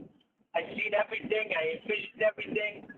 That was perfect. And it will not gain any traction as long as you guys are there breaking it down. No. As long as we ignore it, it's inconsequential. It has less effect the less you pay attention to it. Likewise with NASA. Why is it that I don't feel like I've got to fight the NASA Earth? Well, because I don't involve myself in that nonsense. It doesn't have any effect or any bearing because I don't subject myself to that nonsense. Well, if I'm going to spend an eternity focusing on the nonsense of Ether, then I'm going to start going nuts over something that I'm only going to be bringing attention to. I think I'm really onto something. Arwen likes this bullshit. So go on, Neil. I'm saying when it comes on the show, like you did the other day, that the way you addressed it was perfect. Or should I say, undressed it? Well, thank you. But during debate on the live show or on the after show, right, we're discussing the nature of reality. And anybody's welcome to come and give their views on the nature of Earth. I invite it every time I do the intro. So, yeah, I'm going to discuss it. He's been good enough to bring it to us. And I thank him for bringing it to us so we can pull it apart in the way we did. But, as I said in the pre-show, I'm not going to turn that into a clip for mass consumption because I just don't think it's worth it. It's like, if somebody takes, are thankful that they've watched that, or this now, right? Someone watches this after the fact and says, I'm so grateful you descended gravity with the comparison of Ether into absurdity because it really helped me. I'd be like, oh, that's good. When are you going to put the clip out? Oh, I'm not. Well, why not? Well, because the Western world, the majority of people have got an idea we're on a sphere and we stand in opposition to that. That's the baseline. Now, I know there's anti-flat earthers that want to drag this into fighting our assertions that we don't make when we pull apart their globe faith. But that's not very mainstream if I fight against that. In other words, I think it's a bit of a waste of time fighting with anti-flat earthers. That's why I'm drawing the distinction. Now, they're the people who are like constantly calling us out. Well, I don't think there's any benefit to fighting against their skewed rhetoric that we've already debunked. That's what they do. They fight against our rebuttals to their nonsense logic and nonsense mathematical assertions we're on a sphere. Well, when we provide the demolition of that, their rebuttal, which is normally farcical, like you and your reference frames have been ruined, is a waste of time to address, for me. Focus on what we actually have in terms of the presentations that come our way, because we are reactive after all. We're waiting for people to come in and tell us their views on the nature of Earth. But when someone comes in with a genuinely mainstream Western worldview that the Earth's a sphere and they put that out in this arena, that to me is the bit that's worth trimming out and putting out for a mainstream audience because it benefits the majority of people. And as a YouTuber, I want to reach the majority of people. So it's kind of a commercial decision, if you like. I don't think it's worth my time editing a video just debating Ether. Definitely worth filling up a live show discussing it. It's really entertaining. Dude, but we're so close to finally finding scientific evidence of juju. You love this nonsense, eh? Did you like my little gamma bit, Arwen? You didn't mention it after I dropped it in. I suppose you ruined the joke by saying that you knew it was a joke, but pretending to be the typical gamma, globe-believing, arrogant wanker. I think I missed that part. Well, we had Solaris on a couple of days ago, and he's like, you think that I'm thinking blah, blah, blah. And I'm like, I don't give a crap what you're thinking, but you think the world revolves around you, don't you, Gamma? Yeah, when they have no arguments, they keep on complaining about their divination of what we think about them. And yeah, it's like, stop trying to suggest that I'm interested in anything you have to say. Stop fantasizing about that publicly. It's really getting on my nerves. Shut up. The only objective from that standpoint is to get us to be part of their consensus reality. And because we're not, we stand in opposition to it and need fighting. So when it goes on to the topic of your argument fails, it's like, let's bring this back to what this is really all about. You disagree with me and my consensus view, therefore you're an idiot. And they'll chant that over the top of any subject change or discussion about the subject that's just been pulled apart in assertion from them and destroyed by us. All of that goes to the wayside, and it's like, no, but I've got consensus on my side, therefore you're an idiot. Let's discuss that. My treatment wasn't fair. Is that what a gamma is? Someone who thinks that other people are concerned with what they think. Owen Benjamin did a really good job of summing up a gamma with a couple of words. Secret king. Right. It's all about secrecy, and it's all about superiority over others, right? Obsession with that. That's really what drives the gamma. They're basically natural control freaks. And they have But how are you superior if you think like everybody else? behavior. You're not If they're thinking that way fighting if for you're a gamma. consensus, how are they superior? Well, because you're thinking that way makes you not a gamma. Your only concern would be how, if only they knew how right you were, you'd be the king. And you'd finally get the respect you deserve. But finally you'll see how right you were all along. Because your primary concern is how everyone else is viewing you and how right and righteous you are in the mind's eye of everyone else. Completely opposite to me. What's that? You think I think you... I don't care. I really couldn't care less. And they love to be It's center of such an attention. outmoded way of thinking. Like, people ask me that, like, why do you not care that people will make fun of you? And I'm like, well, I didn't care about that since I was like my entire life. I don't care about shit like that. That type of thing doesn't bother me at all. What that's your feelings, not mine. Has nothing to do with me. So why now, when I get to this point, would I start to care? No, hell no. Not often. Not often. I care even less now. Actually, just one second. I just want to disagree. Not often. 99 times out of 100, Chocolate and I will agree on everything. Literally everything. In this instance, I don't know if I agree. Because does it hurt? Well, initially for me, it did. It's not like I was totally impervious to the ridicule that you receive as a flat earther. You know, I can't remember that well, but it might have come as a bit of a shock. And nobody's going to enjoy that, right? But over time, because of what I do, I've become impervious to it. It's water off a duck's back now. So now I don't care about it. But I would imagine that for the majority of people, that's why it's structured the way it is in ridicule, right? That's why the Cletus character that's, you know, laughed at by Homer, the normally most stupid person on the show, you know, that's why we're positioned in the way that we are. And obviously when you're on the receiving end of some complete idiot telling you that you've got a gnat brain, in the case of the guy the other day, you know, when he's shown to be completely wrong, he falls back on, consensus says these people are idiots, so let's just state that in defense here. You're just an idiot. So even though you've proven me wrong, you're just an idiot, and everyone knows it. That's their... I enjoy the ridicule. I thrive on it. You like it? I've had people say that they appreciate. I enjoy the my view and respect ridicule. I thrive on it.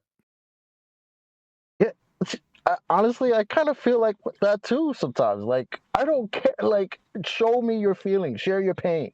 That's how I feel when you're assaulting me, just because I broke down something to you with actual reality, and now you have feelings behind that. Good. I enjoy this shit. I'm with John. I like it. Fuck it. Yeah. But like Nathan said, it's been conditioned. That's my feelings on it. And I'll show you how it's done. Just bring a baller in here and let him go and let him skin them smoke wagons and let's see what happens. Skin smoke wagons. Did you hear about the hat? Not the hat. If not, I mean, Neil should plug that shit right away. What's up with the hat, man? Oh, Neil, you've got all the links ready to share with him. That was so classic. That was almost like, what about the Twinkie? Tell him about the Twinkie. Neil drew a correlation between him putting a hat on a bed and his engine overheating, and then imagining that the sharks might be getting his children when he was going for a swim because of the bad juju from putting a hat on a bed. Huh. So we decided to baller? Hold on, let me just fill him in. So we decided to science it, and the science conclusion was that it was the negatively charged bed. No, my bad. Negatively charged hat being placed on the positively charged bed, and that disruption in the ether wave led to juju surfing down that ether wave into Neil, and then him manifesting the bad juju into the engine and into the water. So, obviously you can't directly link the bad juju or the ether to the manifestation, but they are ultimately the cause, and I suggested that we should start sciencing those causal reasonings behind the bad juju caused by the ether the ether band, whatever it's called. There you go. Now you're up to date. Oh, but hold on. Experiencing bad juju, whether it is real or not, if you experience it, and that is what bad juju really is, it's an experience, then that does have palpable influence on everything you do through placebo. There's actual recognition for this. That's right. If you believe Because you have you bad say luck, palpable you and will placebo get doesn't bad make luck. it any more gracious. Jeez, oh man. Whew, look at the time. Yeah, we're descending it into nonsense for comparative reasons to gravity, of course, manifesting phenomena that don't exist so that you can start sciencing them. That's the comparison. That's the reason for the discussion, not just so we can talk shit. Jeremy, you came off mute a couple times. What do you got to say? Bow your way in here, man, because that's the only way you're getting in. What's up? What's up, guys? No, I was just going to say about that average thing is about the globe. Or the new thing is they're saying that average is a measure. Average is a measurement? What? Yeah, they're saying if you have an average, that's a measurement. An That's their average new is thing. an average is a measurement, eh? All right. Yeah. Well, I haven't tracked because I spent days going over that spherical excess thing that they say they did, and they in the end it comes to find out they didn't have any actual measurements, just the averages. So now they're stuck in this back into this corner of saying an average is a measurement, which is, that's ridiculous. It's an aren't extrapolation. they getting mixed up between singular and plural? What's an average? It's an extrapolation. The end result, the end average figure would be an extrapolation. No, I think no. it means What's the median. How do you get an average? Take a load of Finding numbers, the add them median. together, divide by the number of numbers. Ah, so singular. So that's plural. What's a measurement? A measurement would be the single actual. See what I mean? Actual units. I hope I'm hoping Chemo got it on tape.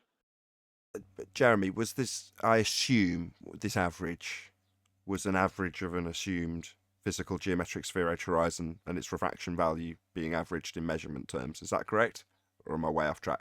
No, they were trying to make it's the triangle on a sphere thing, so it was degrees. It was in degrees. See, now I'm way lost. Triangle on a sphere. That sounds wrong. Ooh, look at the time. I'll have to go off in the weeds with him a little bit. Yeah. I think he means the 390 degree in a triangle on a sphere. For the sextant you navigation. Can't have a Totaling triangle on a 270 instead of 180. You can have a triangle on a 390 sphere. degrees. It's just you don't get. It's No, it's just a 270. triangle. It's just a triangle with more than 180. Hello. That's all. The point's getting lost. Yes, you don't get a 90 degrees from that. Yes, you can have a triangle on a curved surface. It just becomes a seesaw, and you don't get 90 degrees from that. Are you talking about a tangent triangle, Nathan? Tangent triangle? What's that? Yeah, because you can't have a triangle is defined as 3 straight lines. You can't have 3 straight lines that are curved. Yeah, I've got it on screen actually just by pure chance. So what we've got is the triangle coming from this camera showing its field of view, and in order to incorporate what's beyond the triangle, it has to intersect it. Yeah, the straight line cuts through the curved line. Well, if you put the top of it on, you've got one of those straight lines forming a tangent, but of course in the case of geometric horizons, they don't have that straight line anymore. So not only do they not have a straight line when they're looking out because they claim everything's refracted, they haven't got a straight line to be measuring to do any of the derivation maths to get location, for example, because they haven't got any straight lines to draw on. They're curved. So no triangle. But in geometry, you can't even put a chord through a sphere. You can only put it through a circle. A chord can go through a circle, but not through a sphere. That's literally okay. Well, that might be true mathematically, but literally that was the picture I had. I had a field of view with a triangle coming out of one side of the camera intersecting a sphere depicted in 3D model. So although what you're saying is correct, and I know what you're saying in terms of acquiring tangents and doing this geometry, that's very much two-dimensional. It's something that Bev goes on about quite a lot, and he's right to. But yeah, my depiction just happened to be 3D when you said that. So I just thought I'd drop that in. I know. I saw it. You wouldn't call the side angle of that field of view cutting through the sphere. You wouldn't call it a chord. It wasn't.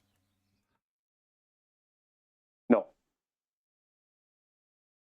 On these averages that Jeremy's speaking about, do they realise that they are two-way speed of light, which is an impossibility because there's no one-way speed of light that was ever measured? Do they realise that their claimed two-way speed of light involves at least two averages and at least four pre-assumptions? Because that's not much of a definite as far as I can tell.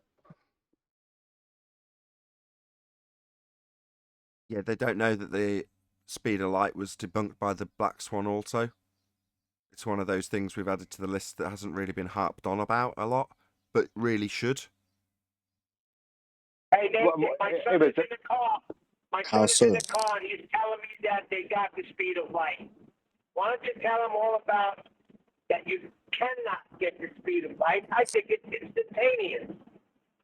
Well, first of all, they'd have to refer back 14 years, if I'm correct, to Quantum Eraser's presentation, where he states that there is no one-way speed of light, and that's backed up by Veritasium recently.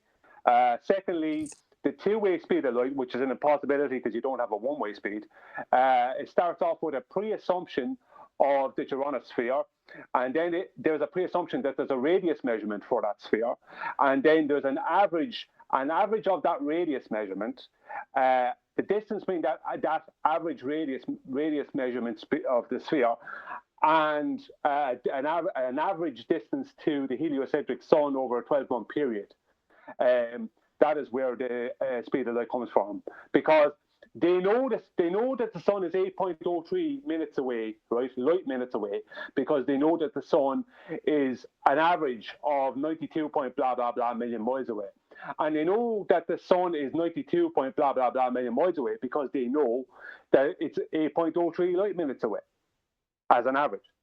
So they know one because of the other, and know the other because of the one, but they don't have any measurements of any of them.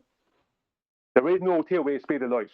Well, if you push them on that, though, Brian, just in case somebody heard that and went and challenged an anti-flat earther, their response to that would be to say, no, we actually derived it through Kepler's third law, and we got it by way of the Venus transit. So, based on the Venus transit, we can apply Kepler's third law and get the distance to the sun. What they won't mention is that they assume Venus has the same radius as Earth. So that in that mathematics, you've not only got Earth a sphere with an assumed radius, you've also got Venus a sphere with an assumed radius to give you this scale. Well, it's worse than that, Nathan, because for a start, when they're speaking about Kepler's laws of planetary motion, they're pre-assuming besides pre-assuming a globe Earth and pre-assuming a radius measurement of that globe Earth, they are pre-assuming heliocentrism. And they're pre-assuming that Kepler's analemma was correct. So they're making a lot of pre-assumptions before they ever start. That's number one. Number two, Venus, they only know the distance to the sun because they know the distance to Venus. They only know the distance to Venus because they know the distance to the sun. So it's circular nonsense. That's all it is. They knew before Halley, right back in 17-something, before the transits of Venus, they already knew that Venus's distance the distance between Venus and the sun. They already supposedly knew that. How could they know that when that was the very type of thing they were trying to find out? How could they know the distance between Venus and the sun when they supposedly were trying to find out the distance to the sun? It's if you read into it, it's total and utter circular nonsense. Right, but they to don't get have anything. All they have is a pre-assumption of a radius value, a radius measurement of a globe Earth, which Right. they don't have. And that's where it all starts and ends. Right, but to get from that to the speed of light, that's what they're measuring in terms of the AU value, and that's based on the distance to the sun, which has just been taken apart. So just to link the two together, because we've taken apart how they don't know the distance to the sun, which is going to be crucial or fundamentally part of the foundation of their assertion of the speed of light. And if they've made a load of assumptions about our values for Earth and our values for Venus, and then used Kepler's third law to derive these interplanetary motion values, all they've done is assumed a load of shit and then given you the distances based on those assumptions to then give you the light speed. Okay, I'll go through in step by step so the audience get it. The first thing they pre-assume is that there is a real radius measurement for a globe Earth. Secondly, they pre-assume that it is a globe because of the radius, supposed radius measurement. The third thing they pre-assume is that it's heliocentric, that it goes around the sun. The fourth thing they pre-assume is that Kepler's analemma was correct.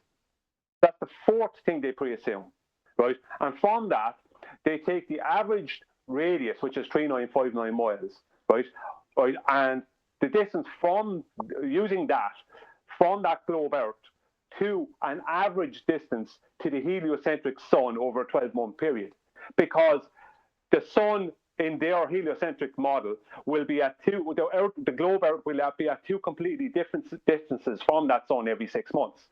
So they have to take an average of that. So their supposed definite speed of light, right, starts with 4 pre-assumptions and 2 averages before anything else happens. Then they pre-assume that the sun is 92 point blah blah blah million miles away as an average, and how they know that is that it's that distance away is because it's 8.03 light minutes away. They know that it's 8.03 light minutes away, and how they know that is because they know that it's 92 point blah blah blah miles away as an average, million miles away as an average. So it's circular nonsense. They know it's 8.03 light minutes away because they know the distance to it, but they only know the distance to it because they know the speed of light distance. So the whole thing is complete and utter That sounds like circular nonsense. That sounds like the other nonsense where they know the dates of the rocks because they date the fossils, and then they know the dates of the fossils because they date the rocks. Exactly the same. Exactly the same. Well, that checks out. It's basis of sorry, I was going to sidetrack onto something else. I was going to say that's the basis of a denying the antecedent logical fallacy. If they're not buried together, then they didn't exist together. Anyway. What I'd just like to say on the end of that is, recently I went into Brandon's very briefly, and I stated that there was no. I asked for any globe believer in the world to present the one-way speed of light measurement, and every glober in there, Brendan, all of them, they all said, "Oh no, that was never measured. That was never measured." Then they carried on talking about C and the speed of light and blah blah blah. How can you have a two-way speed of light without having a one-way? You can't. You have to go to one-way to know the two-way. And Quantum Eraser, he can correct me if I'm wrong, but I think he said 14 years ago this is exactly what he stated, and he was backed up recently by Veritasium. So if anyone wants to know about the speed of light or how real it is, just watch the Veritasium video, and you'll find out there is no one-way speed of light. So you don't even have to go into all the pre-assumptions after that. Did you want to add something, Jeremy? Swear to God, this guy. Go ahead. This guy, George Hanichuk, was on Jose's one day swearing that he measured the one-way speed of light. He was on about it for like 2 days, too. George Netchuk. Oh, he managed to get the one-way speed of light. Nobody else, though, but George did. Oh, okay. I think he ended up conceding that he was wrong, but, I mean, they just make shit up. But what's interesting here is that with this whole light discussion, because there's so many variations and so many anomalies that we know that light travels slower through water, or, you know, all of these different mediums have an effect. They then just called it a constant so that we could stop testing the speed of light. Because if it's a constant, you can just move on from that point, have your assumption, and keep going forward. and it kind of hides or masks this really interesting subject that definitely needs more study. But by calling it a constant, or maybe even these guys going to their average angles or their median angles, they're wanting us not to look there, so they want to just start going to averages, or conceal it in the constant. Gotcha. Well, I'd have to disagree with that because it doesn't need more study. What it needs is just more clear explanation of how much of a load of nonsense it is. Their constant is pre-assumption of a space vacuum. You know what I mean? I'm wondering if you don't have a speed, hold on one how do you second, know it's just one sec. traveling slower? I don't think that's his point, Brian. I think what he's trying to say is they're closing off an avenue by giving it a constant, by saying it's just another thing that you can relinquish responsibility for and therefore not look into. So he's saying in terms of light, it definitely requires, and what do you know, the double slit and quantum eraser, and not the person, the experiment, are debunking a lot of heliocentric nonsense assertions. So wouldn't it make sense to close off that avenue? I think is his point. Do you want to just confirm that is actually a point? Flat Correct. Yeah. Yeah. That was it. Because it's the idea, like if someone said, now I want to go and study the speed of light, XXX, or wherever or however, people would look at him like he's crazy, because we know the speed of light's a constant, so you wouldn't get the funding for it. Right. So it's not necessarily to study light per se, but to go see how light behaves in different mediums and all of that kind of thing. They're kind of closing off that avenue, like Nathan said. I understood what solar meant. I understood what you meant, solar, but what they're trying to see, it all bases around the theory of general relativity. And that's what the whole heliocentric model is based on these days. Regardless of what the people, the Egypts we deal with say, it's all based on the theory of general relativity, not mass attracting mass, gravity. And so they need C in that. They need C. They need the speed of light in that as a constant. They need this constant that's supposed to be a definite. And we're told all these different things in the world work off of the speed of light, right? Without ever, this is what they need that for that theory of general relativity to keep on giving them their heliocentric explanations. So that's the thing. There is no theory of general relativity without the speed of light, if you understand what I mean. Yeah, it's crucial to the heliocentric belief, and without it, it all crumbles, right? Exactly. With that, I'm going to say a huge, massive, enormous thank you to both Discord and G+ panels for making today's after show possible. Of course, a massive thank you to all of you in either Nathan Oakley 1980 or Nathan Oakley premiering streams for hopefully smashing the super chat, liking, commenting, sharing, subscribing, and becoming a Nathan Oakley 1980 channel member.